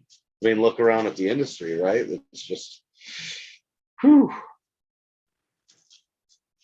There's some less than cool people doing less than cool shit. So you get everyone's kind of on their on their guard when it comes to stuff like this. But definitely, man, I mean, if it, if you could have, even just a intermediate type kit that, people that would catch on, man, I'll tell you what, I'd fucking love to have a fucking tissue culture library. Are you kidding me? Holy shit. Take up so much less space. You could just pull me in on it. It takes a while to get you to fucking veg or whatever, but you keep yourself fucking organized, and you keep your whole library in a fucking in a just a tiny little setup. Just amazing. Ah, totally cool. I think so. Like we talked about a little bit earlier, the importance of the males. Them are true gems when you're a breeder, man. They're so hard to find for something that is worthy of working with. So if you tissue culture, that is that library as well. I think would be fucking pretty. I mean, just the whole setup would be fucking pretty cool. Oh, I think we're not far from that. I really don't too far from that dream. no, not at all. Not at all. And I mean, because there's, this the stuff they're doing with the, kind of like gene editing and splicing and all that kind of crazy fucking sci-fi shit. I mean, they're way ahead of anything that I ever imagined, when I was first chucking seeds into a cornfield. Funny. But, And location, I guess, man. It's like right now would be like the perfect time to team up with somebody in that kind of field or with that kind of knowledge in say Oklahoma with that unlimited plant count. Man, you could do some cool shit real fast if you had a nice collection of seeds. Pop it. Library, pop it. Library, pop it. There's a damn library. Oh man. Woo. I love popping seeds, and that would be fucking amazing. Oh, right, man. Right on. seeds are amazing, man. I just read a book on it. I suggest if you're a seed guy, it's called the Triumph of Seeds. It's available on Audible, and it was a pretty good book, man. I learned a lot of shit about seeds. Yeah, I thought one point I heard you talking about people eat and drink in the seed sprouts or seeds. One point they brought out in the book where what the reason why some seeds aren't edible and are used as sometimes as medicines is it's just nature's way of going, hey, fucking don't eat this. It's for reproduction. It's important. These are seeds of life. Don't eat them. Right. I thought. Yeah, man, it's funny how a lot of that shit works, isn't it? Everything has a purpose. So, but yeah, So, man. if you could, what strain would you monocrop? Or Fuck, man, that's so hard. I mean, actually, the one that I was monocropping for a little while. This, shout out to the professor over at Dynasty Genetics for that fucking honey badger haze, boy. Dub, I will get you those slips. They're coming next week. Yeah, I had a buddy. He's like, "Hey, you got to send me that thing back. It's awesome." He's like, "It's really unique. It's got like this melon, vanilla kind of. There's a little woody, sharp note in there, I guess. I don't know. It's awesome. I love the plant. I grew out a little freebie pack, and there was 3 females, and not one of them were disappointing to grow, right? Like not even, it's like, oh fuck man, I'd keep any one of these and grow it at least one more time, right? And this one in particular, I kept her on for a few years now, and uh yeah, it's just she's easy, she goes fat. The only, my only complaint is that, she does the fucking party girl flop at like 4 or 5 weeks, just fucking flop right over, bing. Um, I but like that. other than that, she's just about fucking perfect, man. And so yeah, that's she should be a good monocropper. And I like, and it's a good, pretty much fucking all day kind of smoke. Um, I can go to sleep on it. I've some friends that get a little fucking googly on it, but um, yeah, that's not a bad monocropper. So shout out to the professor at Dynasty. Fucking hell of a job. He's got some other shit there that Magoo. I never picked that up, but people rave about that one too. And he's got several there. That Pineapple Fields I see a lot of as well. So I'll have to do a little something more with her. I crossed her to well, the Tom Hill Hayes mail. When I did the F2s of the Tom Hill Hayes, I pulled a mail out. The real hazy looking fucking guy, real Colombian kind of looking fella, and hit him to my honey badger cut. And so there's a few out there, and I still have a few packs on hand actually. I think of the Tommy Badger, which a little faster, probably about 13, maybe 14 weeks. You might find a couple outliers that run a little faster, or run a little longer. But pretty cool combination. But that's a great plant. That's a great fucking plant. We'll definitely have to play around with her a little more.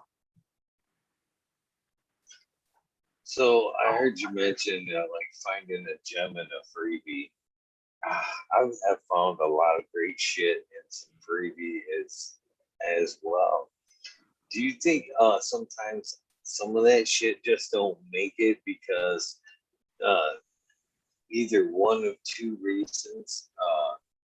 People get it as a freebie and kind of throw it in the collection and think of it as, it's a freebie, you know what I mean? Must not be that good. Or just a lack of, input. You know what I mean? People do pop them and find it's fire and just don't reach back out to the breeder and go, hey, this is worth, continuing. And it just falls to the side. Because there is, man, some of them freebies are fire. There's a couple that I'm gonna have to remake. One will have to be a version 2 kind of situation because I don't have both the parents. But there's a couple of freebies that I got to redo because, people will pick up a few packs, and then the order will get there and they'll pop the freebies. Okay, well,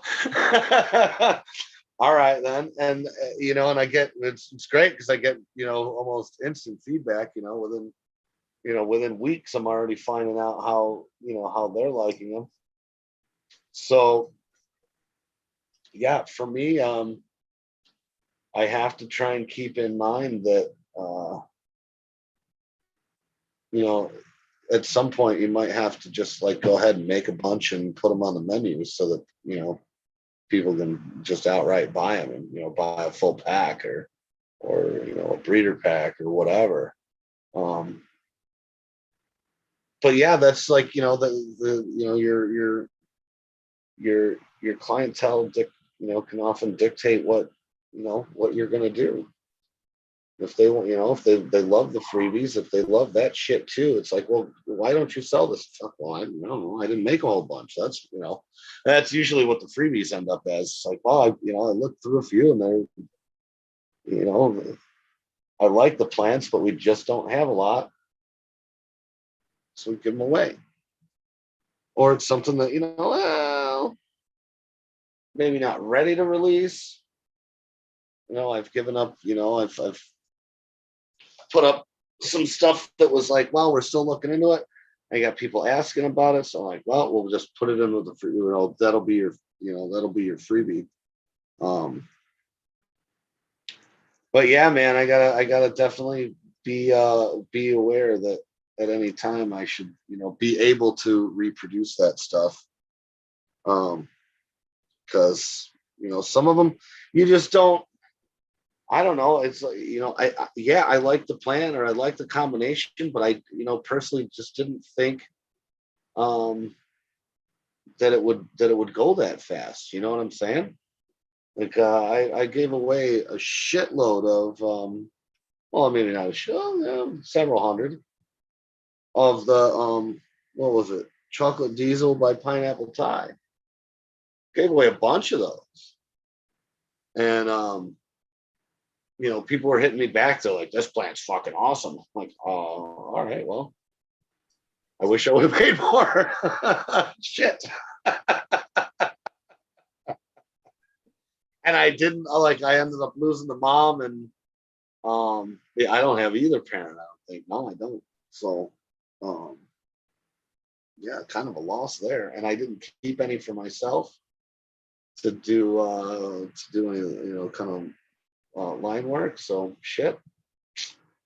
If you got them, enjoy the hell out of them. And if you do have, like, if you still got beans, you find a male, make some more, put them out there.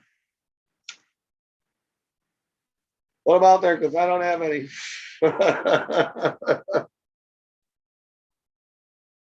Take that. I also appreciate the fact that you know you are breeding with some good stuff that isn't really you know hype great strains that aren't you know hype. You know, I hate to see that being the choices of breeders currently letting the market kind of dictate what's going to happen in their garden or their breeding program because you know I think it's going to kind of make a great cannabis at some point. But with that being said, do you have any advice to potential seed buyers to you know kind of maybe look a little deeper and you know go past the hype? Because I'm afraid right now, you know, with this emerging market, you know, states going medical and rec, you know, there's every day there's more and more people taking that growing. And I'm afraid with that first adventure, as they look out there, that's what they're looking for is hype, because that's all they fucking know. You know what I mean? Yeah. You know, I don't have a great answer. I would, you know, just, you know, make yourself known in the community, not necessarily yourself, but make the community known to kind of the, you know, the average or the new customers. I don't know a great answer. I mean, I know what we need to happen, right? Um, I, I have more hope for the future of things, you know, as far as like, you know, the gene pool and, you know, will things still be around and where, you know, is it, you know, because there was for a while there, it was like, oh, fuck, we're just going to end up with like this muddied mess, right? And, you know, inbreeding can, well, you know, while inbreeding can bring out some, you know, some outstanding specimens, you know, when done as, you know, you see a lot of it today, just kind of fucking chucking in, you know, hype, right? Find a hype pack and throw it at a hype clone and fucking, you know, you got the new hype. Um, that kind of reckless shit. But I'm not, you know, I think there's enough people out there that understand and have an appreciation for how we got here.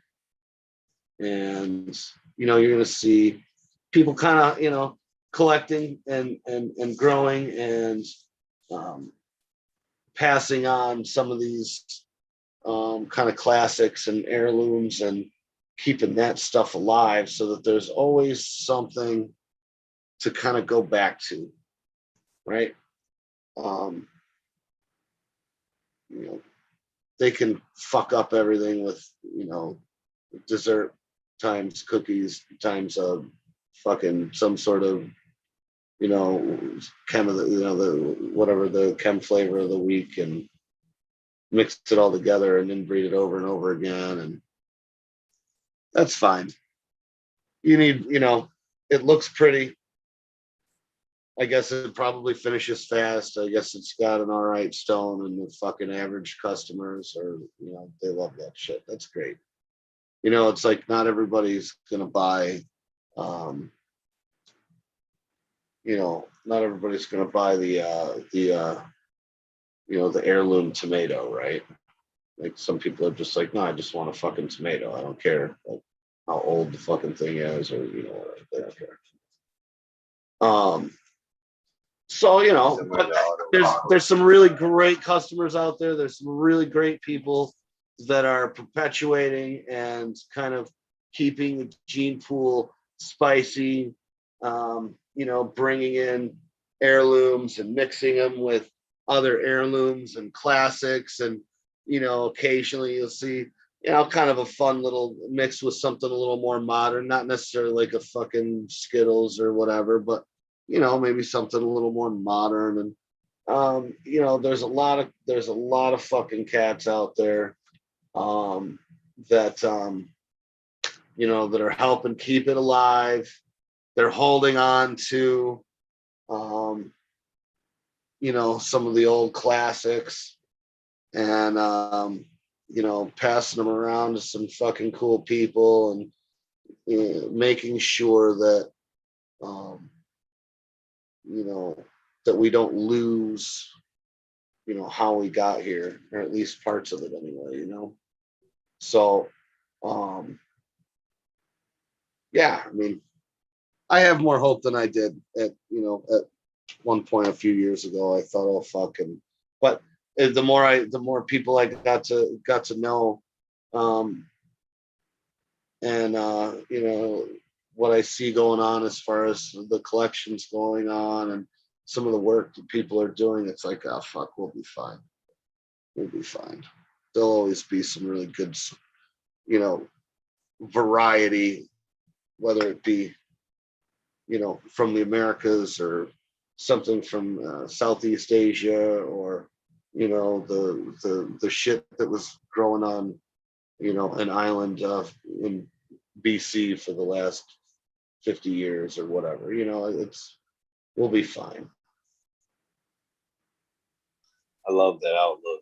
I think you're right too, because with more and more people starting to grow, I think we're gonna find more and more passionate people like yourself and some of the other quality breeders out there that will put forth the work and come across amazing things. I mean, we're just really getting started. I mean, shout out to the original pioneers that risked it all to get us here, by breeding and putting forth and sustaining, the whole loop of it all. But man, we're coming on the press of this, but all where we're all waking up, so we might just come across some amazing things, just like you said, both in keeping things, preserved, but moving on forward too, man. It's I'm looking forward to what cannabis has in store for us.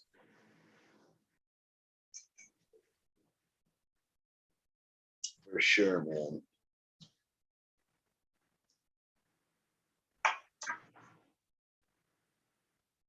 So how we doing on time, Mr. Toucan? How we doing on time? I didn't even realize what I don't know what time is it. That's 130. I'm still good. Good. All right. Just checking it. No. Just checking it.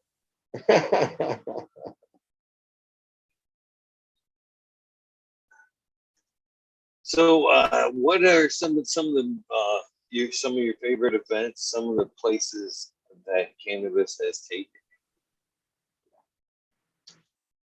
Oh, I don't, dude. I'm a hermit. I'm a fucking hermit.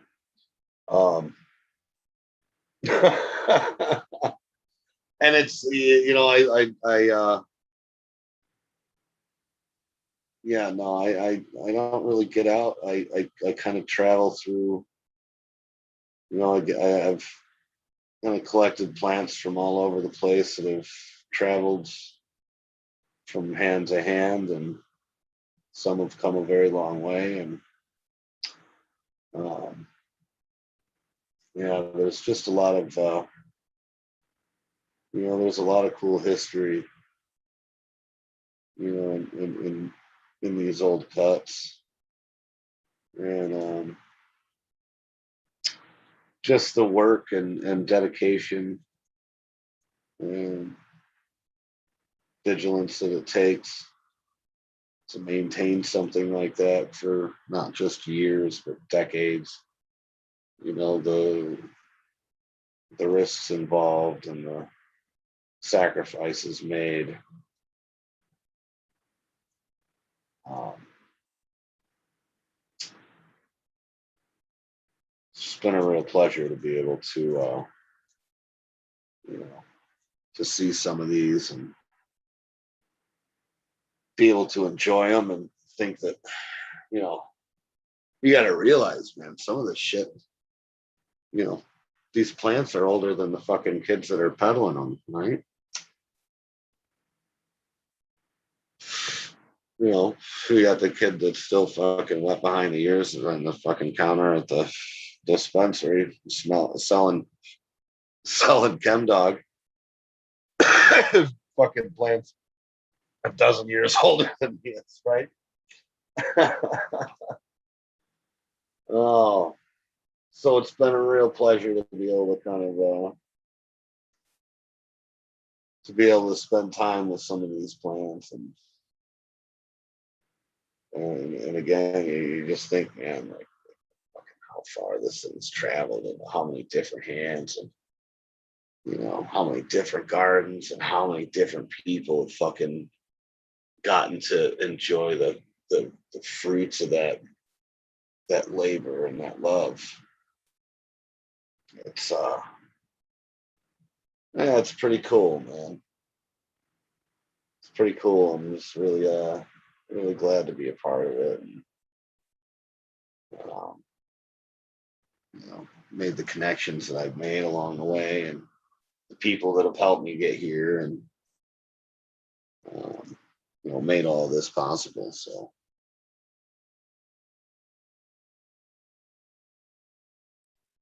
Any any possible events or anything you're looking forward to? I mean, summer's just kicking off. Is there anything you're gonna check out this year?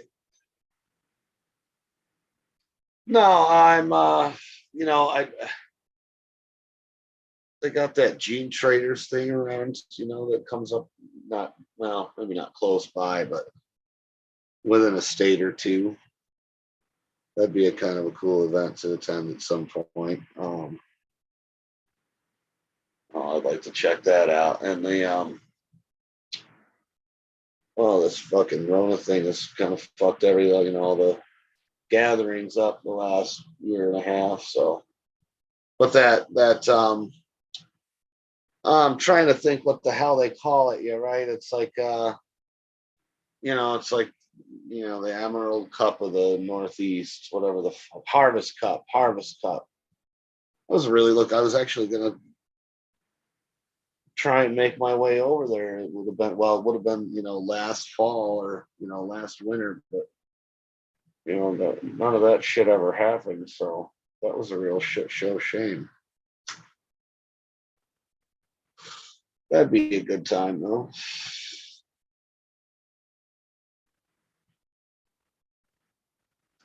So do you think at some point that certified cuts will come into play as well? What now? Such a thing as like say certified cuts to where like a breeder selected, certified skip the if you wanted to skip the seed process, this is Oh yeah, the breeder cut, yeah. certified, papered, like like a dog. Right, right. I see what you're saying. Um, I don't know. I mean,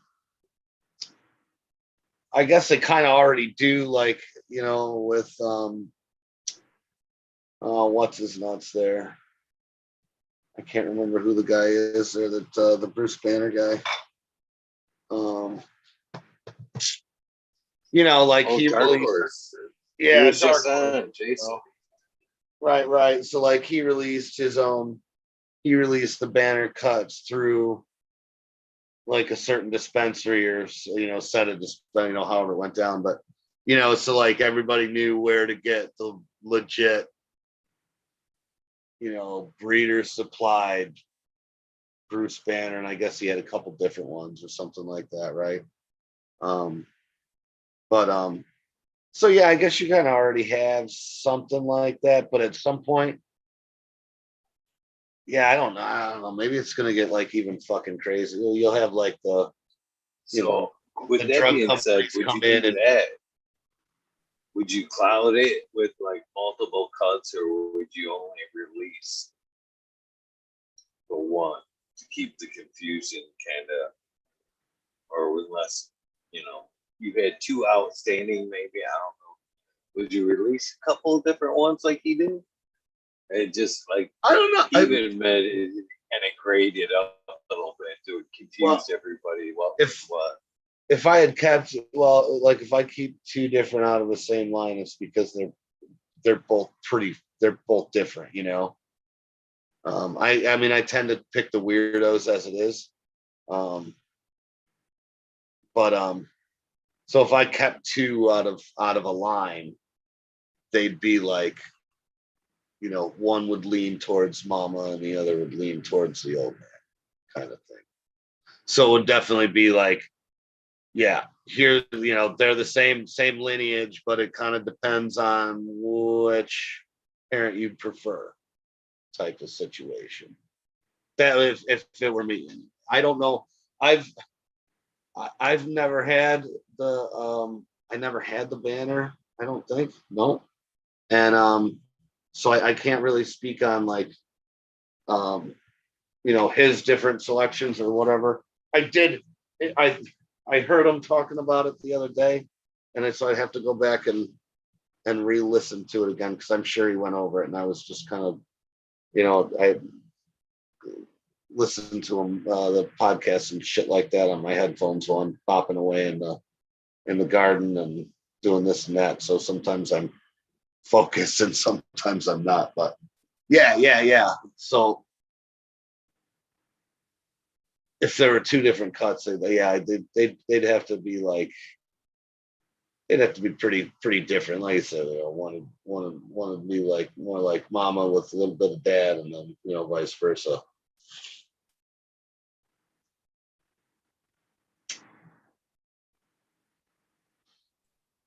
So is seeds the only place in the cannabis industry you plan on staying? Is there any other places you may branch out in the future? Yeah, no, this is probably it. I don't, but I mean, I don't really, yeah, I don't plan on it, but you never know. But no, I think this is kind of where I'm at, and um, what I built, the collection that we have, as far as the genetic availability, and um, yeah, it's just, at least for now anyway. This is what makes sense and what I'm really kind of digging on, and there's some things that are going to take a while, but yeah, I'm looking forward to it. So for now, yeah. Yeah, they don't make plans. I've made lots of plans, and now I'm here, which wasn't a plan at all. So we'll just go with it, man.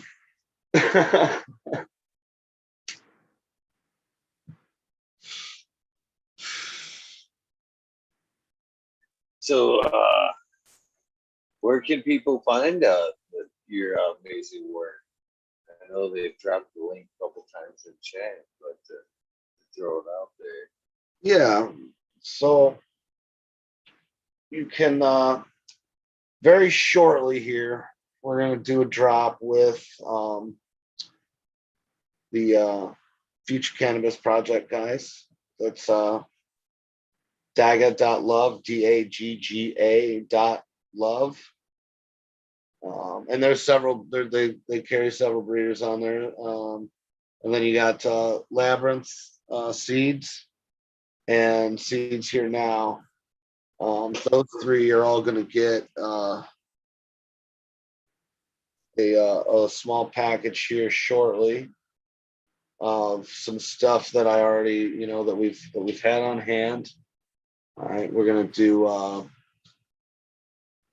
They're all gonna get the Ruby Vine Afghani, Neville's Haze 21 by Mullumbimby Madness, Yukia Berry, Vietnamese Black, Lemon Thai, Purple Pakistani Chitral, and then James at Seeds Here Now and Dagga will both be getting the NL5 drop as well. So we're going to get those out shortly here. And test away. We got seeds wet for the, it'll be late fall, early winter, I guess. Oh, late fall, fall.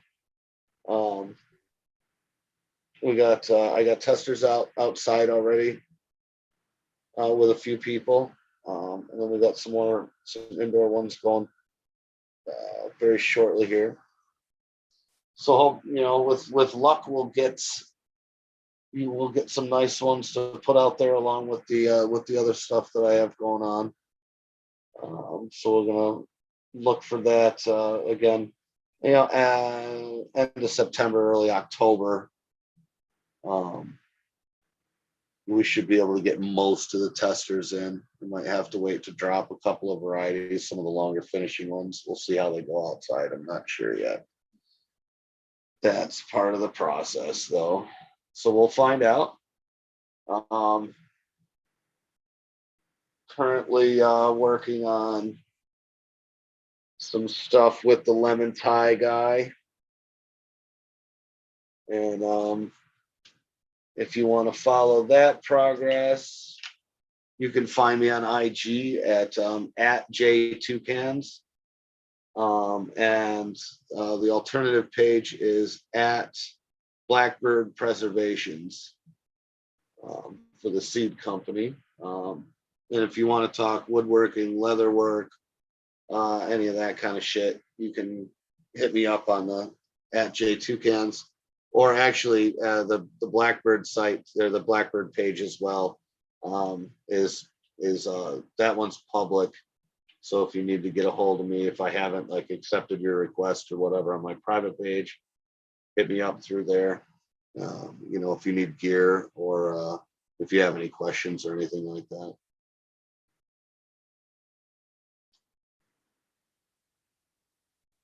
Do you see yourself like pushing forward with that a little bit as like maybe new products in the woodworking cannabis side? You guys, I looked a little bit through them trays. Please tell me you like make the old the wood grinder with the like some of the grinders they make nowadays are too aggressive. But back in the day you could get a wood grinder with like just like steel pins in it that were so sweet. They would complement that tray. I wonder, do you carry those as well? Oh yeah. Now I know what you're talking about. Now I know what you're talking about. No, I don't, but I have seen them. I gotta find ones that I like. The only the only wooden ones that I've seen I have like a really kind of chintzy interior. They're not the so what I could possibly do is actually depending on the size of the grinder, I could make a wooden sleeve to drop that right into. That's an idea. Ooh, I got one for you too. I can Uh-huh. cut out on the CNC One mill. working, one wooden worker to another. I've got an idea for it. I just thought of it. Just on there. I like you may even have said it, like an aromatic, like curing box. Say maybe like fruit woods, maybe a cedar curing box, something that's like a very aromatic wood to cure some bud in. What do you think about that? You think you could I've, incorporate something like apple scent or something like that into a cure? Would be then be able to like scuff it up in between, dries. yeah, I Keep wonder. that. I, I'd have to. I want to try one out. I don't. I mean, I'd love to. I've already made humidors, for cigars. Um, so I'd really like to check. Maybe I should just fucking buck up Ooh, and make one and just see how they work. Because like, I mean, yeah, it's cool and everything, but if it doesn't function properly, like if it takes me, if it makes all your weed taste like shit, right, there's, right.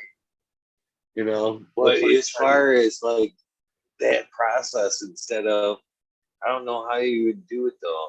Maybe a neutral like carcass, but be able to like maybe slide like because keeping that scent in there would be somewhat of a bitch.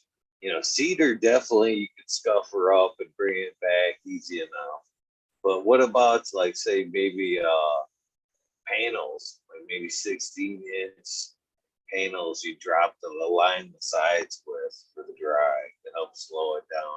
Kind of, I don't know, fuse. Just thinking aloud.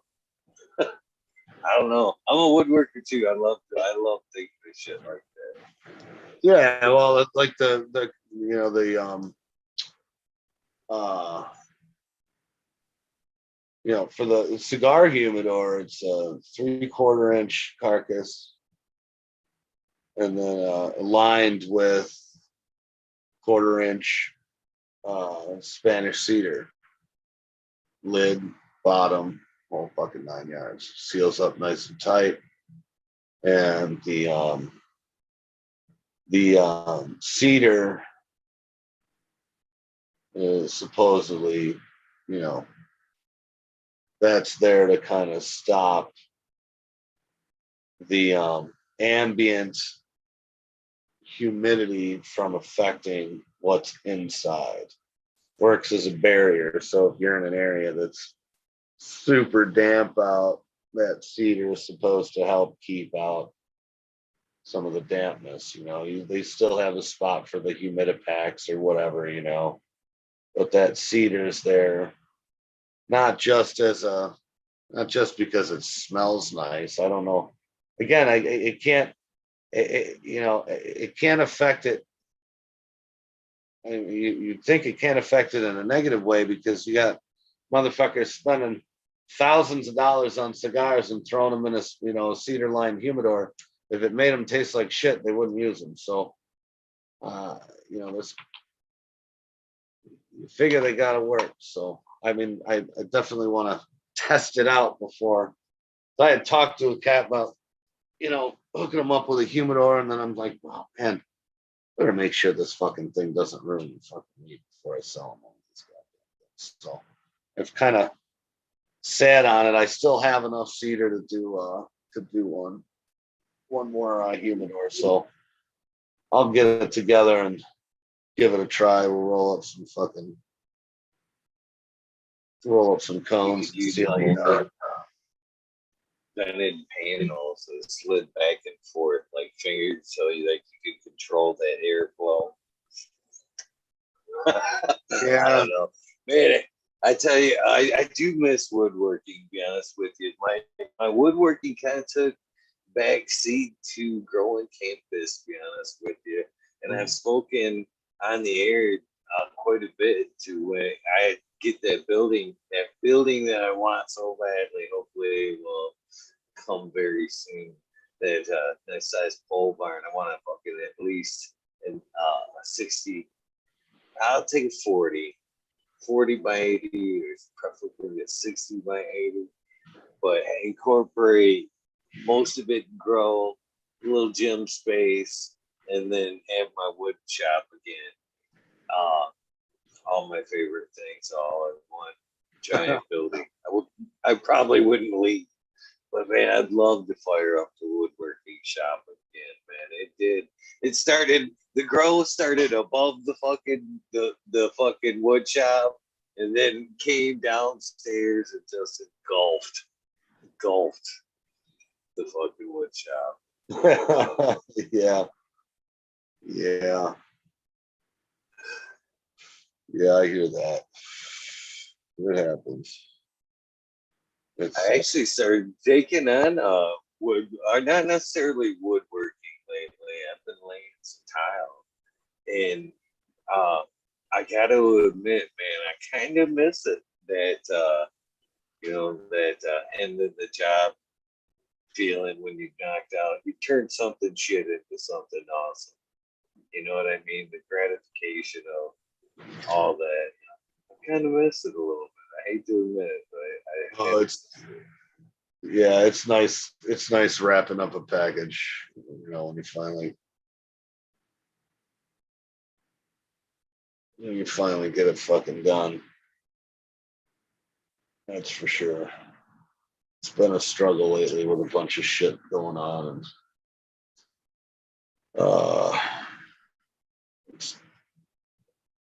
trying to get reorganized, and kind of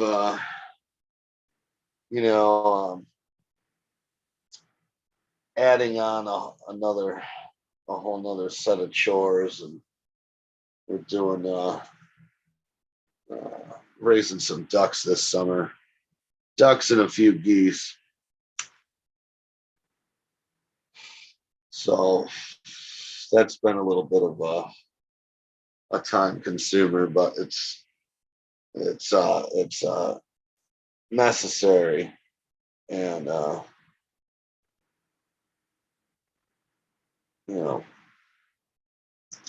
something we gotta learn a new skill. So in the middle of fucking trying to do all this other shit, I gotta taking on another project, but that's all right. We'll get it. I've gotten it down. I think I'm prepared as I can be. Harvest day is going to be tough, but it's good. You got to learn. I know how to grow shit, right? But being able to raise and harvest your own animals, that's another level of sustainability. So I'm gonna get in while I can. I got the opportunity, got the space, I got the equipment, the infrastructure that makes everything pretty easy. So it's gonna be So do you think it'll even come so full circle as like composting, the animal waste, the bird waste, and all that? Yeah. And you're using back into either a garden or your canvas garden? Yeah, absolutely. I don't know how it'll end up shaking out. But I'm gonna start. I got a couple of books on the way. I'm gonna start looking through some permaculture books and start to get an idea as to how to design and set up what I want, kind of a mix of everything, and kind of that multi-tiered.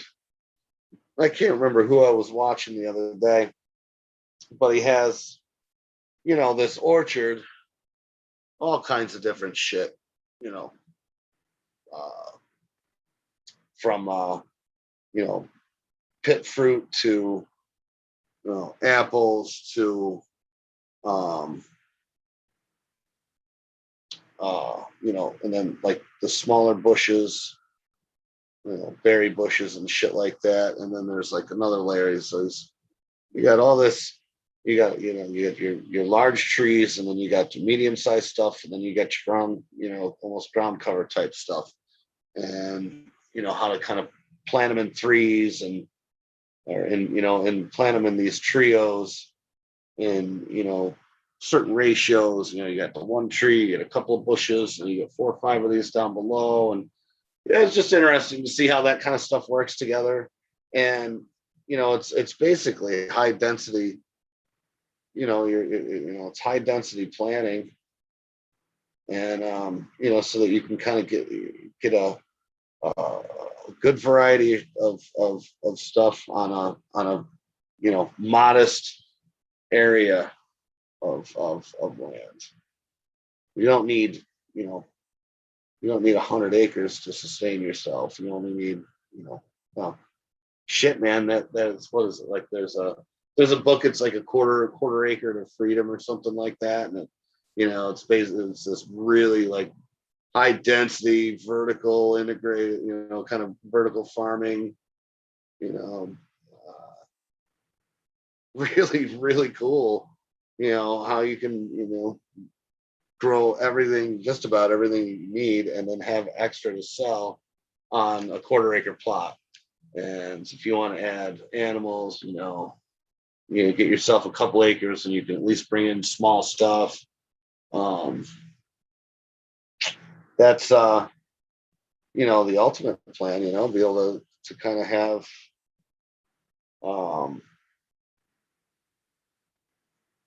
your own little spot where you just whatever you want to call it, regenerative or whatever, your own little spot where you just bring in as few inputs as possible. You said the animals are a big key there, right? It's kind of part of the whole cycle. You see me laugh there when you said you were ordering a couple books.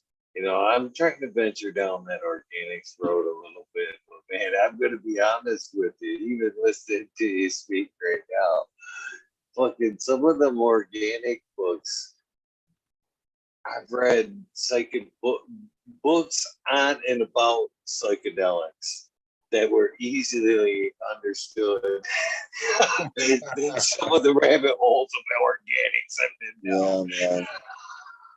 Yeah, yeah. It can be really, it can be pretty overwhelming, depending on how fucking fast and deep you get into it. So I've been kind of, there's a few people that I watch, I watch what they do on the gram, some of their processes, and if I ever need help, I have plenty of people that I can reach out to and get some more specifics. But yeah, like I dig the like the hugelkultur beds. I think that'd be something like, if I moved onto a property, that would be something that I'd want to incorporate, I think, right away. First thing you do is plant your fruit trees and shit. And then I'd probably get into these hugel beds and I'd probably try a few different methods though, right? Like I like to do some raised beds just full of fucking, full of good old fashioned rotted cow shit and, farm manure basically. Um, mixed animal compost. It's, nicely aged, broken down, basically soil at that point, right? Um, and I just kind of go from there. It'll be a process. It'll be a struggle at times. I'll probably invent a few new swear words. Uh, but yeah, I mean, it's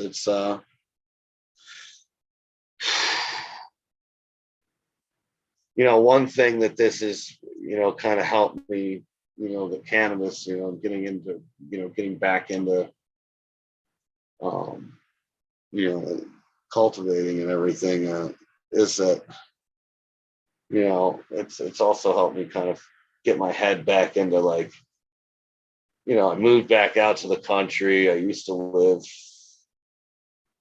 in the city, two different coasts, and moving back out to the country and getting away from like, what they refer to as civilization,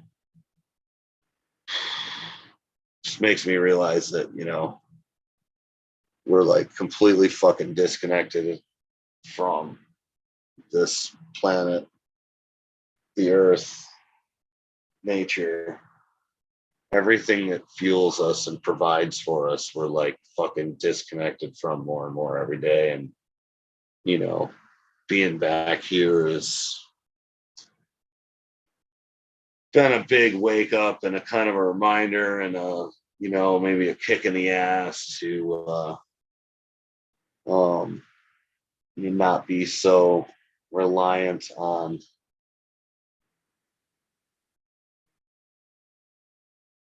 outside, whether it's, just going to the store for eggs,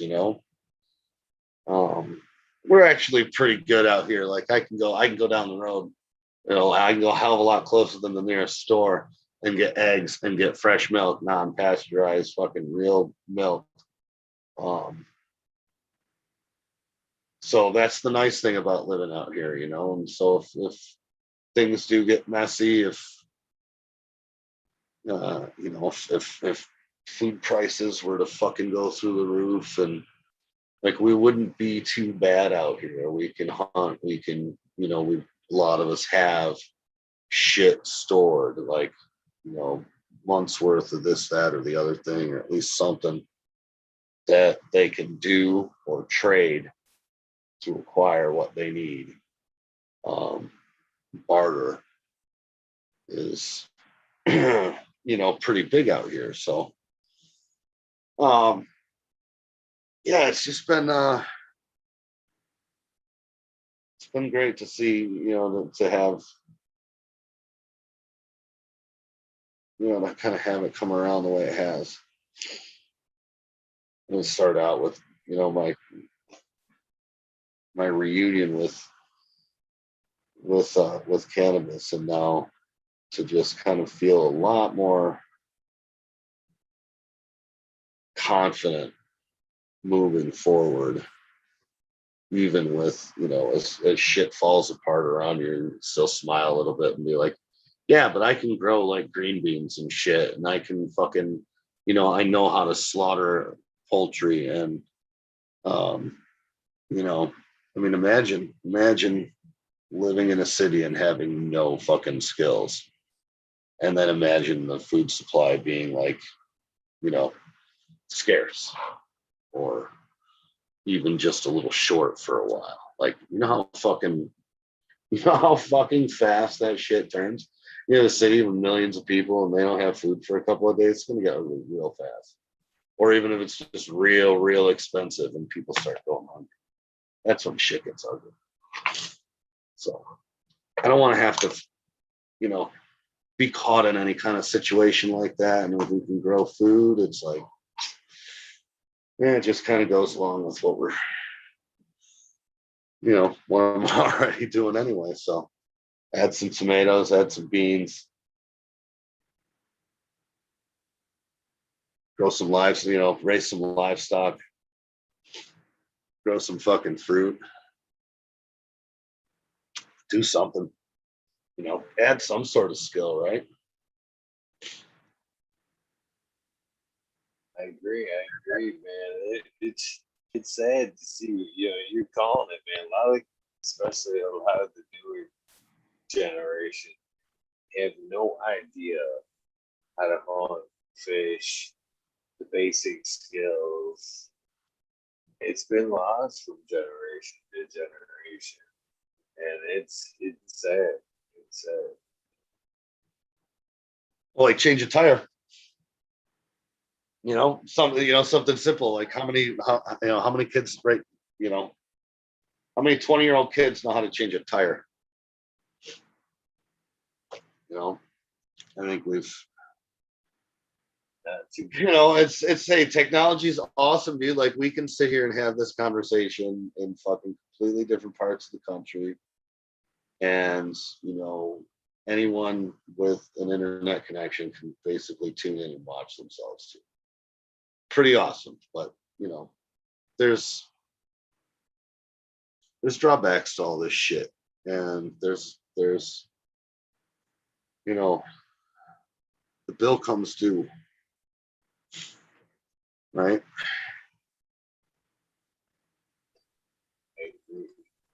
So, let me see. Fred Don Carlos in chat wanted to know. I gotta get back here. Sorry, Fred. He wanted to know about the oil spill times Romulan that came with the Northern Light number 5. Yes, the oil spill is the number 13 has the typical oil rag, like greasy shop oil rag, and maybe a little bit of like kind of like hot black rubber or hot tar kind of thing, but also this really nice smooth marshmallow kick to it on the end. And the Romulan was from, that was like, it's a BX5 F4, if I recall correctly. And there was mostly piney, but there was some of the fruitier, like that little grapey guy in there. One of the females that I ran, and the male was just a sturdy, really nice bush structure type guy.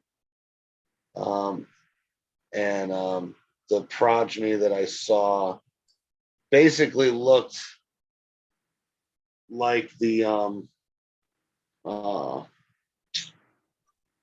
looked more like the father, but smelled like the mom.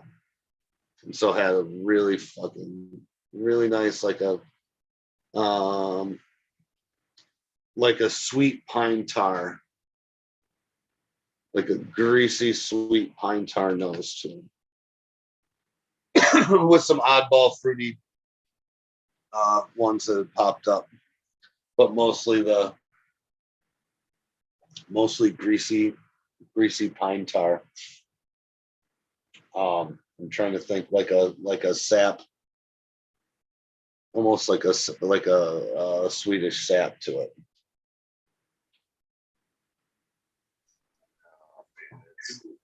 I'm trying to acquire like almost everything pine. Everything pine I can put my hands on. It's the quest. That's the turf I'm trying to hunt down. Find that one that reminds me of that childhood high. We kind of spoke of it with Lawn Sativa there. That never ending ceiling. You smoke with a few good friends and almost have that laugh attack. You know what I'm talking about? Stupidest thing sets off the group, ripping everybody's off and laughing until their face hurts. I miss that. And I remember that with the Pines. And I'm hoping to find something along these lines someday. Yeah, that's the one shit I wish I would have kept seeds out of. I know we fucking found seeds in that shit. There was this cat that I hung out with when we were teenagers. And his older brother, this fucking dude always had the same shit. And it was like, we just called it the fucking happy weed because like it was always gave you the fucking giggles, always gave you the permagrin, your fucking face, and you go home and your fucking face would hurt because you're just grinning from ear to ear for hours getting pied on that shit. I wish I would have kept seeds out of that shit, out of everything. You know, even the old girls' fucking clones. You know, you'd get an occasional seed once in a great while. You'd find ones, sneaking around in there. But no, I wish I would have kept that fucking giggleweed shit. Oh man, that was I actually got some of that fucking like senior year of high school, fucking from a cat. I can say his is a code name back then, Wavis, way back then from Wavis. And that shit was fucking, man, you could smoke that shit. We were fucking seasoned smokers then. You know what I mean? So we knew we were just smoking, just fucking random fucking weed that made us high. We appreciated what we were getting. And almost to the point where we pushed it. You know what I mean? We fucking always bought everything that was always available. It just burned through it like it was always gonna be there. But man, that shit, man, you could smoke one of those joints, fucking 6 people, just like you say, man. In what we called the Thunder Van. Fucking broken down shit you got, man. It was in like a townhouse like complex, and we used to sit and smoke in that fucker in front of this kid's townhouse. And his mom fucking move that motherfucker. I want to have it towed. So we pushed it into the center of the complex, and we would fucking sit there and just fucking get fucked up all day. But man, you would open that door, man. Fucking smoke would just roll out of that thing. And we would clam bake in that truck with that pine weed and just fucking, oh man, just like you say, stomach, face. It was close to like acid session, but on cannabis. And man, I'm telling you right now, if I guess I'm often asked that, island, what strain? Well, if you were trapped on an island, what would you have? And I never say, but I don't know. That would be if I got to be stuck anywhere, and grow something and sustain myself. I might as well laugh myself stupid. Yeah, yeah. I don't know what the hell I would take. I don't know. That's a terrible question. That's a mean question. Fuck, I don't know. I don't know. It is. I don't know, man. I don't want to answer that. I plead the fifth. One of the girls.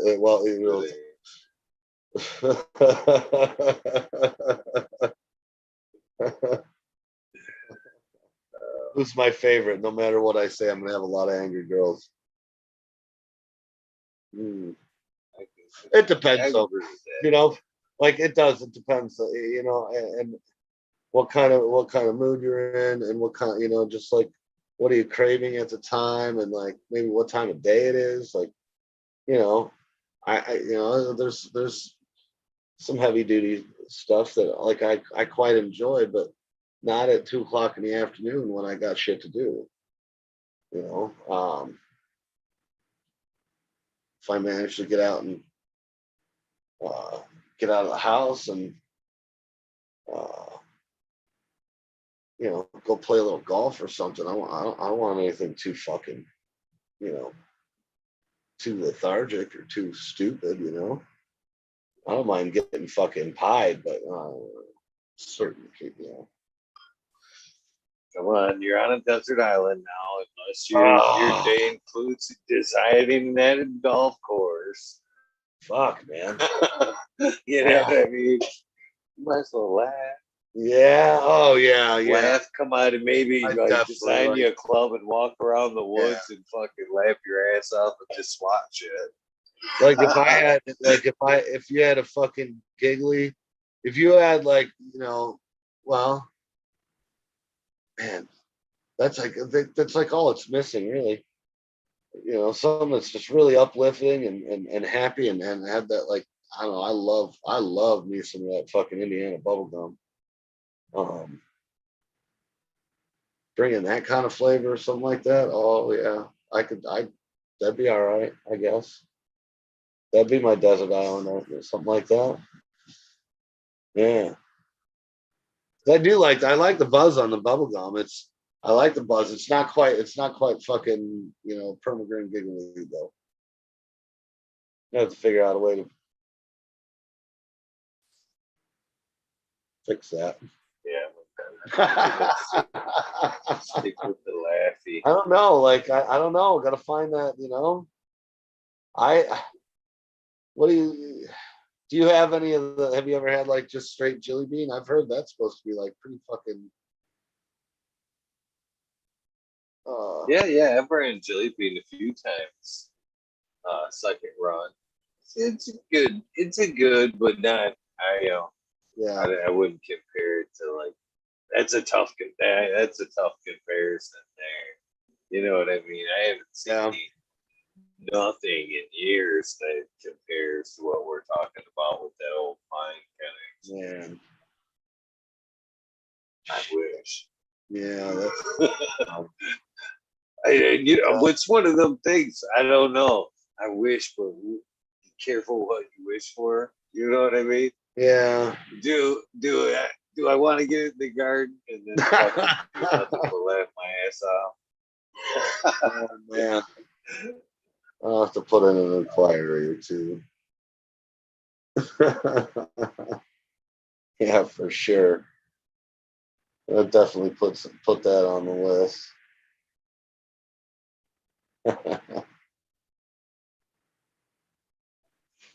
Oh, completely funny. So what are I think you kind of. I don't know if I've even asked this yet. I don't think so. What is your favorite kind of personal favorite profile? Yeah, I more I lean more towards the various fruity shit. Um, like fruity candy, but you know, again, I do get a little burnout on. I get burnt out on the same old shit. I like variety, but I lean towards the fruitier, sweeter stuff. Um, I like to throw in. I like to smoke a little gas. Kind of balance it out. But yeah, that juicy fruit tie like just fucking nails it. The Hill Tribe Mung tie, it's right there. It's got the it's not all fruit. There's a little fucking maybe like I said, like a little woody almost spice to it.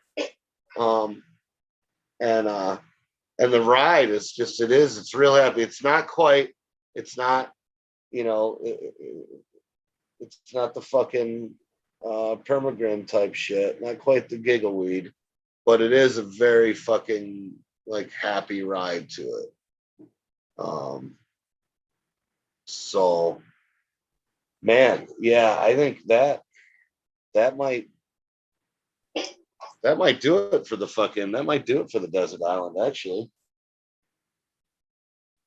I dig it. I like the variety, but yeah, I like something that fucking makes you fucking warm inside, makes you smile a little bit, and just kind of like, your mind can fucking kind of not necessarily race, but it's thought provoking. It doesn't make you fucking dopey, and I don't mind that every once in a while. I like a good heavy stone before I go to sleep. But yeah, I'm more into the more uplifting, and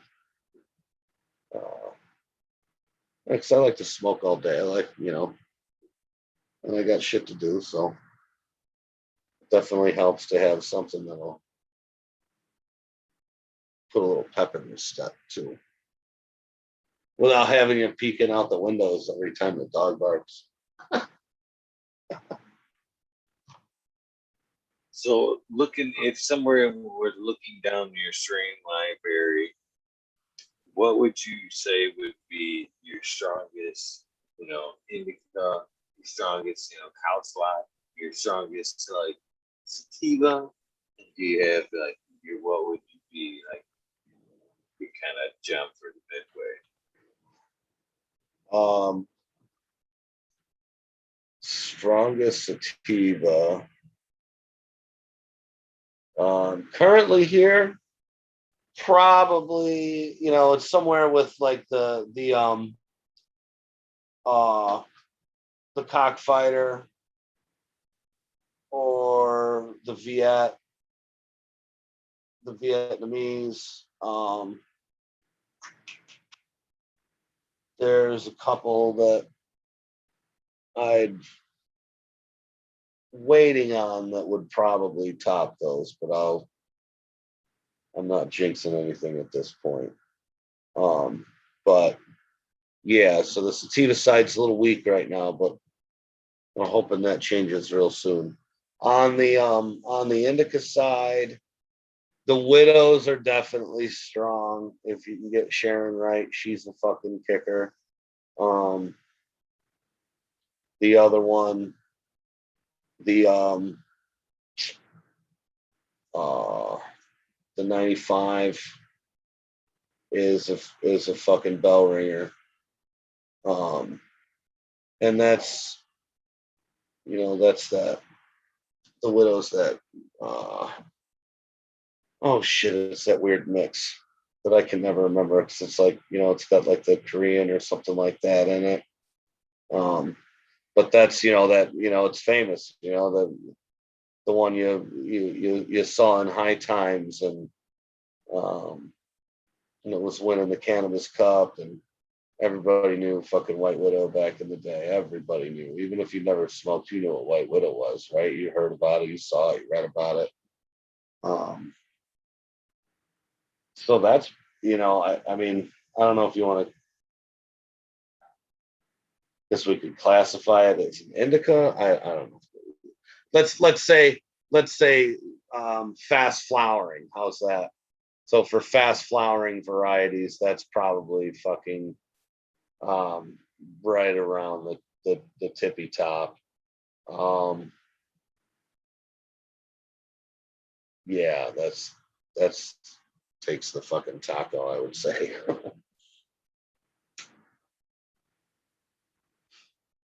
Trying to think. I know I'm probably fucking leaving somebody out, but yeah. There's some cool OGs and stuff in the Pure Kush that, um, they're nice and heavy and stony.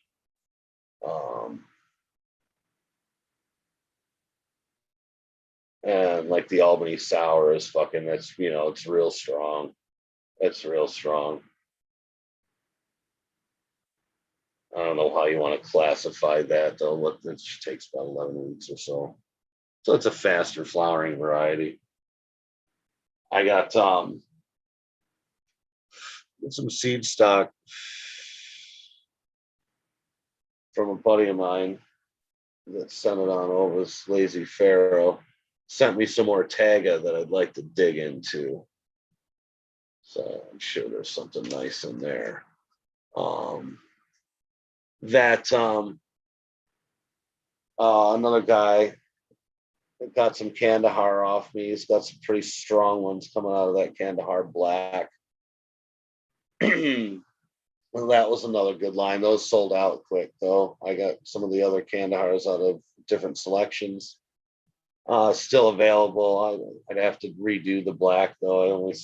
I'm probably down to my last 50 or so. That was a good one. There's some new ones, though, that we're going to try out real soon here. Just getting everybody situated. Everybody's got new shoes, and we should be ready to flip in a couple weeks here. So we got some new ones to check out, but yeah, it's gonna be a lot of fun. We're gonna find out who gets to dance with the lemon tie guy. We got a few marked down here. He dumps pretty good though, so we'll have plenty. We can fucking make plenty of testers. Not a problem. So we'll see what happens.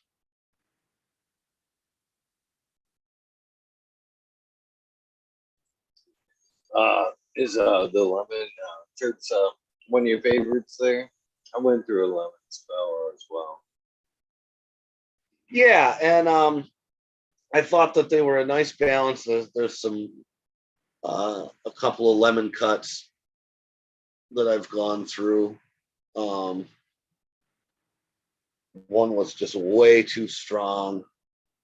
I like the lemon G and lemon G, and then this lemon Larry. They were both nice. Not too overpowering in the lemon, like this, not obnoxious or anything. And like the lemon tie was like that as well. We found anything, there was two main kind of expressions there. There was a more colorful one. She flowered out real pretty, lots of purples and reds, and she was, I gotta think now. She was the there was a lemon, like a lemon pastry. I have to check my notes, but I'll say the colored one was the lemon pastry, and then the green girls were more of a zesty, like a lemon zest. So this is like a really sharp one, and then a more, I want like a not necessarily doughy, but a little softer. And again, I just love the ride. It's just a great daytime ride. If you cut them a little early, they're a little fucking racy, a little wiry, but great resin production. Holy fuck! Can't wait to see how this one that I passed on to a friend of mine. I gotta get back. I'd love to see how it presses or washes, or it should yield pretty well. So we'll have to see though, and looking forward to comparing that one against Bodie's cut, which is very narrow leafed. So she might run a little longer. We'll find out. I'm expecting it to be on the longer end, so it'll be kind of cool. Well, like I dig having comparing different cuts from the same line, or similar same lineage type things. Your selection versus my selection versus because you never know.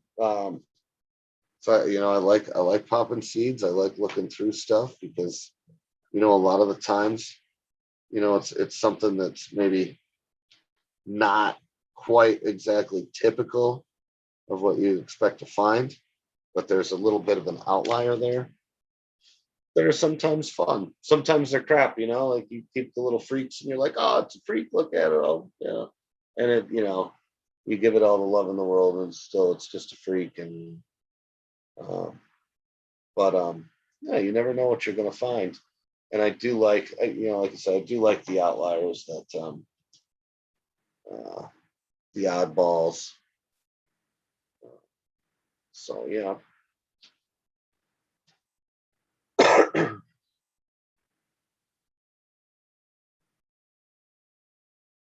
I root for see Popper. I root for the Misfits as well. I've had some gems from some of the Misfits. Some of the ones that actually didn't necessarily come into flower stage until some of their brothers and sisters were harvested almost. But they snap out of it almost the second round. Sometimes it takes three. I don't know what it is, but man, I have found some incredible shit on those fits.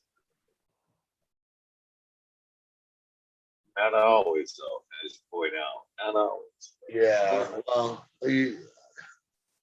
I always try and give them fucking two to three runs, and before I, think about ditching out. Um, and sometimes, like, man, I had this one. Actually, I was testing them out for somebody else, and they were great. They were great from seed. Oh, they're just beautiful, beautiful plants. And I had cloned a couple of them, and ran them again. And I'm like scratching my head. I'm like wondering, well, what the fuck did I do wrong? Man? It yielded like shit. It didn't look anything like it. So I ran them again, and they looked like shit. They yielded like shit. I don't know what, I don't know if it's common. I don't know if it was something that I did or it's something that happens, but it's rare. But they were just absolute garbage from clone. Absolute garbage. I've had them different. I've had plants come out different from clone, like a little bit different. But that's, the environment might have been a little different. You might have done something a little different. It's like, okay, that little changes can cause little changes. Little changes in the environment will, alter the phenotypical expression a little here and there. Yeah. But She could be a little sick when you these were just, right. These were totally different. Like I was sure that that I did something wrong, like the first go, and then I ran him again, and I was like, really? Everybody else was happy. Everybody else was fine. It's not like a record-setting run or anything, but not just they had me. I don't know. Yeah. Yeah, I've never really heard of that, to be honest with you, as far as, things going south on that first clone like that. Yeah, they turned out completely different from clone, like completely different. And I don't think I did anything drastically different to alter. Just didn't make any sense. I mean, I would have thought that at least somebody else would have been coming out goofy as well, but everybody else was normal, and these were like, they looked nothing like, if I had showed you pictures of them from seed and then we look at these, like, no, they're not. No, that's not the same. Oh yeah. Like I've had problems picking out, like being able to identify my own cut in somebody else's garden. It's so clear across the country, in obviously a completely different space, and they're different enough to where I'm like, they send me a pic. I'm like, oh, cool. Who's that? And he's like, dude, that's your fucking chocolate tie cut, jackass. Like, well, it doesn't look the same. I recently got one of mine back, and she's an asshole to begin with, and like she's still bitchy, telling me she's pissed. Um, it's just funny though, because that's, you know, and she doesn't look the same. She doesn't look like she looked when she left. She looks like she looked when, you know, she was at my buddy's house. So it's kind of funny. I know, like, you know, there's people trying, you know, you try and identify plants just from sight, and it's like, okay, yeah, maybe there's like some telltale signs, you know, that they always, you know, this is what they do, or this is how they grow, or whatever. But like, I don't know, man. They different gardens, they don't always look the same. They don't. It's not a drastic difference, but there's enough of a difference where you'd be like, oh, I don't know if that's the plant. I didn't. The plant that I held for 3 years. I couldn't tell. I couldn't tell it from fucking animal. I don't know. Looks different in your garden.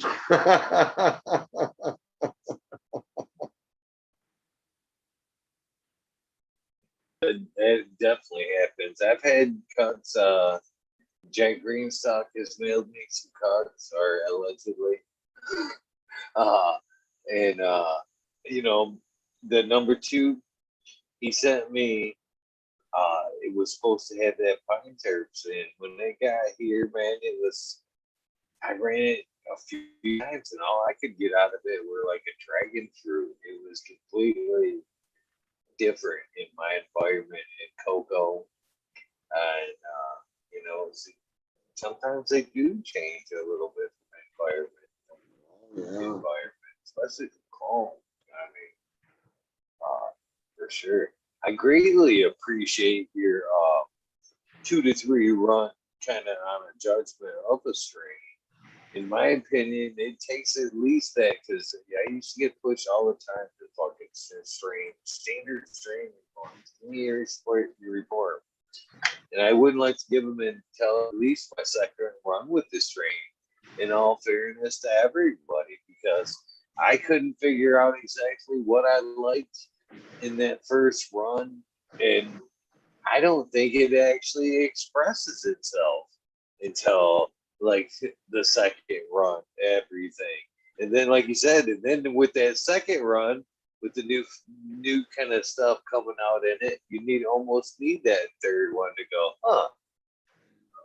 All right, this is my fair assessment. Yeah, exactly. Exactly. I mean, you know, you got to see how they're going to run from clone, because if you're going to keep it around, you're going to have to clone it. And then, you know, if, you know, you didn't have it dialed in, or at least fucking close to it, then, you know, you're really not going to know what you have. So you got to, you know, you got your seed run, then you got to get your run it from clone.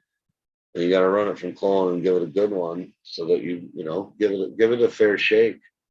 Um, so yeah, like, you know, you're pouring through some seeds. You know, I mean, there's some like, okay, you want to, I guess, you know, if they got fucking problems, you ditch them out, right? I mean, if they got intersex issues, or if they're just you know, I mean, I guess if they're just kind of bitchy, clone it and grow it from clone and see if it continues. If it's still an asshole, then maybe you want to cut bait.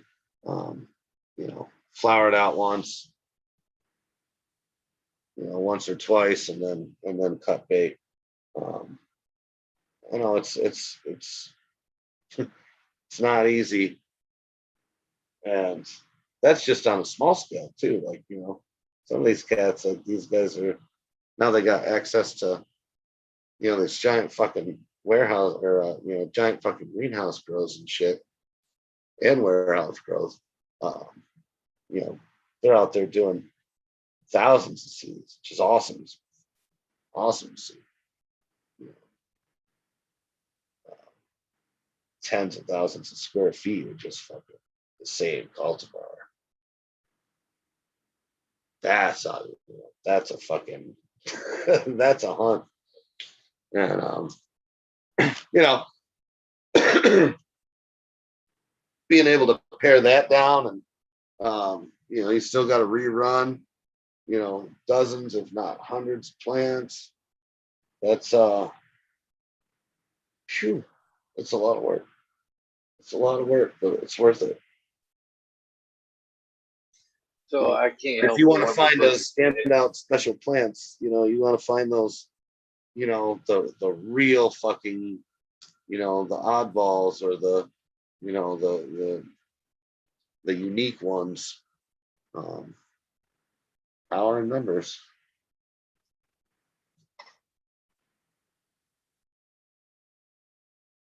I can't help but wonder is you as a breeder, if you could make your assessment, do you think you'd get the full, what would you rather base your judgment on? Are your creation outdoor, and do you think it would offer the fullest expression outdoor, or do you think you could make a fair decision indoors, on a side by side? Do you think you'd push forward with indoor? Do you think it would be similar?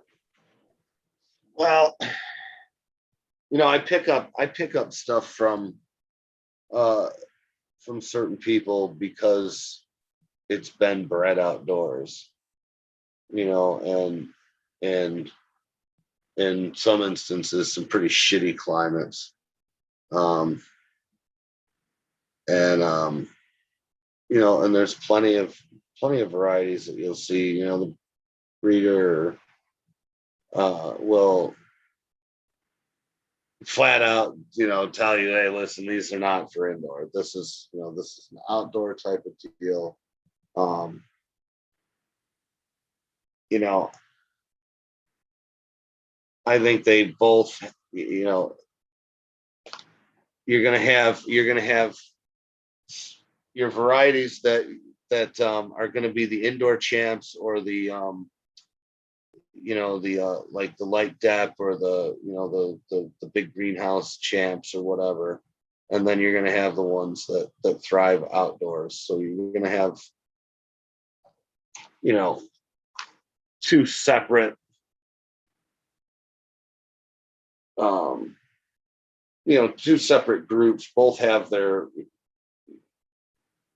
they both have their pros and cons, I would say. Because the outdoor maybe they don't respond as well, maybe they don't grow as well indoors. Whereas the indoors, you put them outdoors and they're not ready for the elements. They're not ready for, the weather, the pest pressure, that kind of thing. I think so. It depends on your goal, and it depends on what um, you know, where you're growing and what you're going to do with them. Are you a production facility that's growing, kind of a hybrid indoor, type of greenhouse situation, or are you a um, more of a kind of a craft grower that has a few plants in their backyard, and you need shit that's gonna perform well. It's gonna stand up to the pest pressure. It's gonna stand up to the shitty weather and wet fall, and yeah, it all has a place.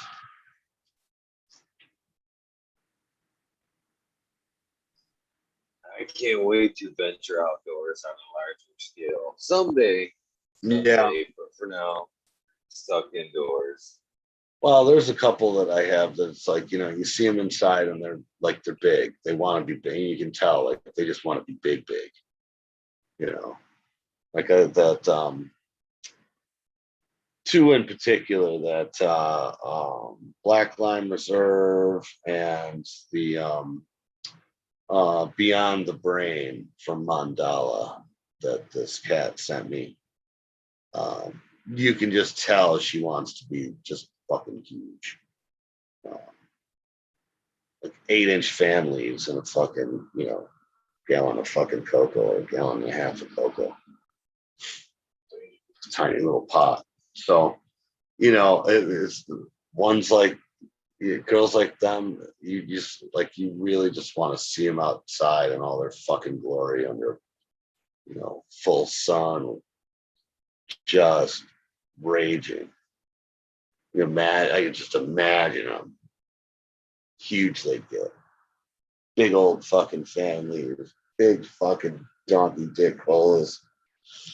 Yeah, yeah. I mean, it's cool, being able to, um, continue to fucking run shit when there's snow on the ground. But there's something about them out in their natural habitat.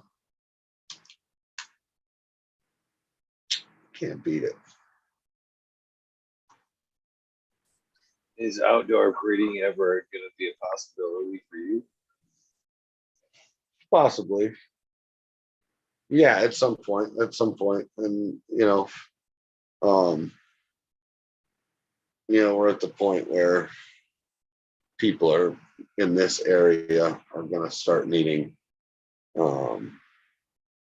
genetics that are, acclimated to the area, right?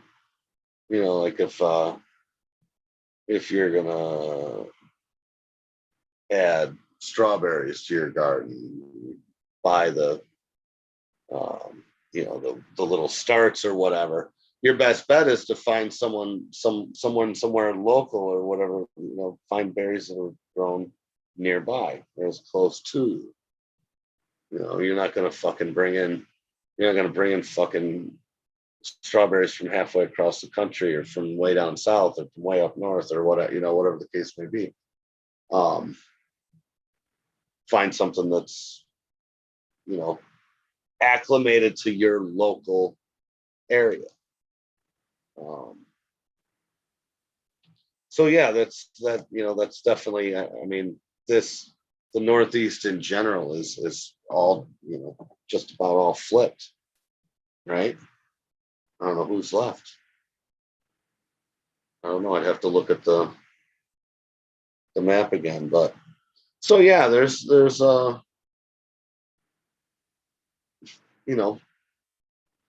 definitely going to be, and already is, and it's growing. People getting the opportunity to home grow, and they're going to need seeds to start with. So yeah, for sure.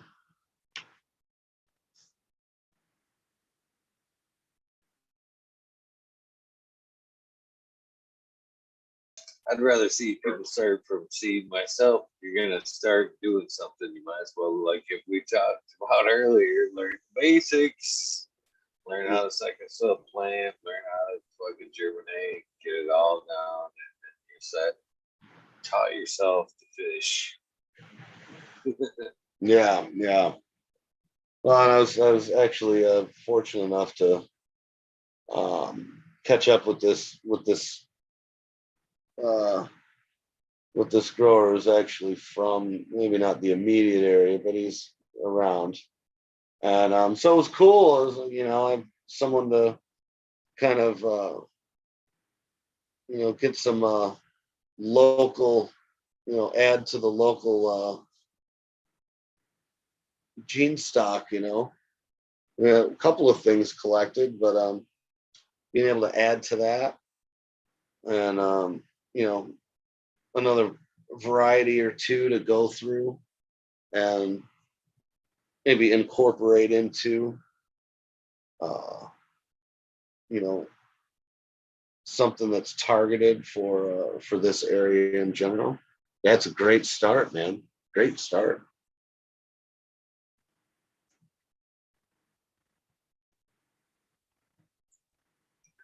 So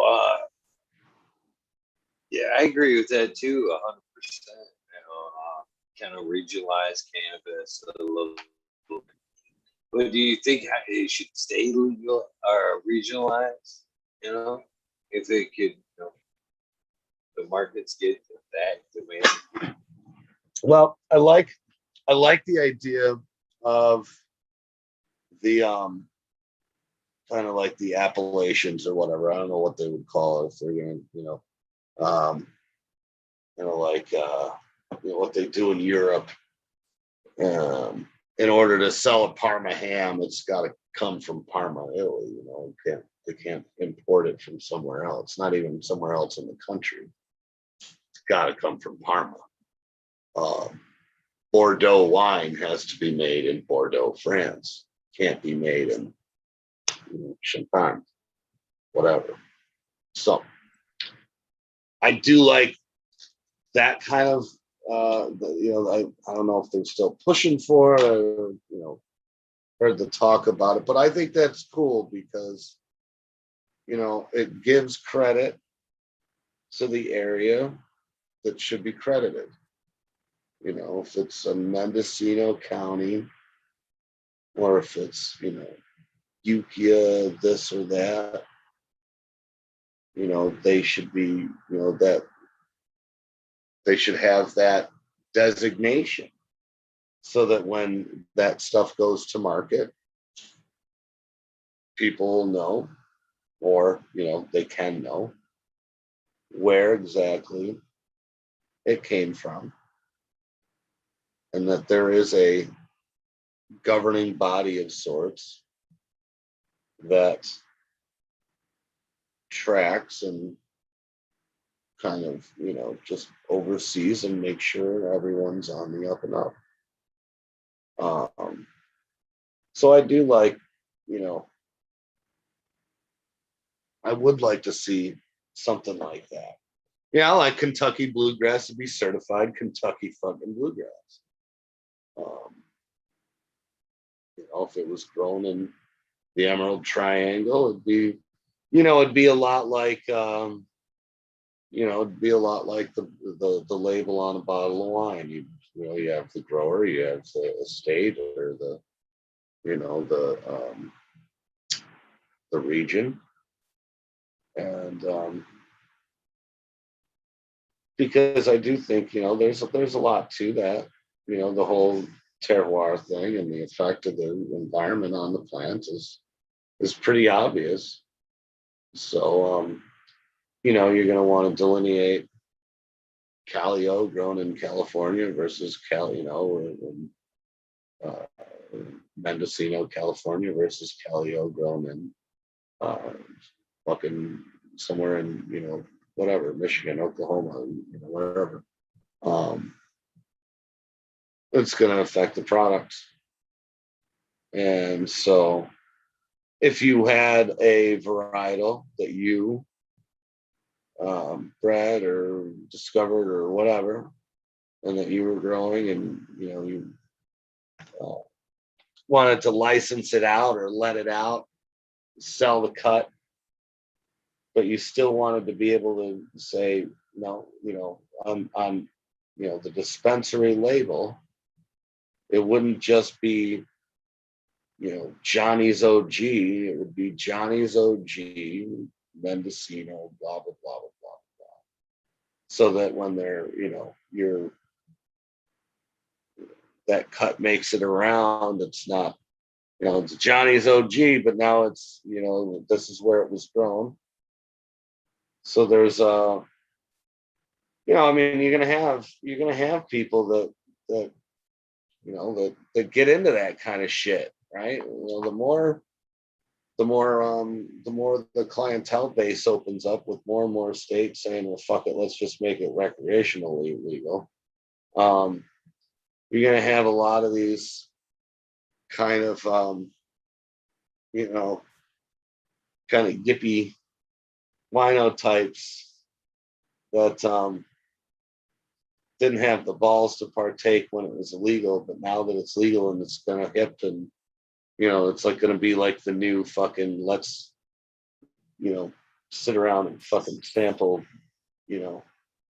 different this and that. I think it's a great it's a great marketing tool for the growers, especially like you know, especially for the legacy growers, people that are doing this for fucking decades before, you know, decades before it was uh, cool to make it known what you were doing.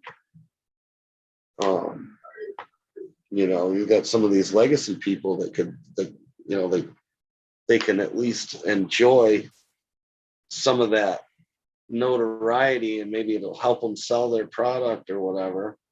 You say, hey, this is fucking Mendo bred, Mendo grown, or, you know, and break it right down to the fucking, you know, whatever, the farm.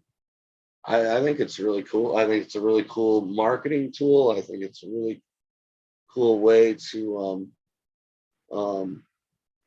you know, maybe pay a little bit of, you know, a little tip of the cap to the people that are, you know, that are doing it, and doing it where it was, you know,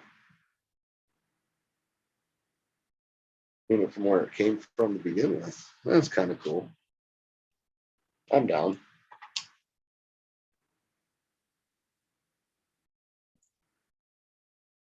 I think it's funny how we used to scoff about homegrown, and now homegrown, as we know it is, you know, it's the same homegrown that we scoffed about back in the day. And Yeah, now man. it's king. Yeah, yeah. I'm with you there.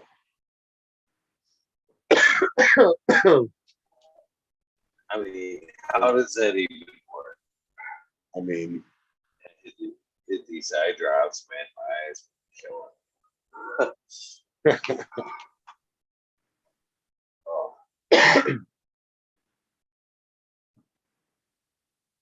all right, man. I think I'm gonna get the dog out and get. well, I appreciate your time, Yeah, Jimmy. And before you go, I've got a couple of things I'd like to go over with you. for sure, man. I don't know how many times you caught the show. Like I told you beforehand, uh, the show does usually go till 4:20 ish, sometimes longer, sometimes a little shorter. Lately, hate to admit that, but there has been a few nights that have been short. All right. But there is the after party or whatever you could call the wormhole, and you, as a past guest, are more than welcome to jump into the wormhole anytime you see one. It is the same Zoom in invitation that I've sent you 3 times now, which again, very awesome that you've been too cool to show up and hang out tonight.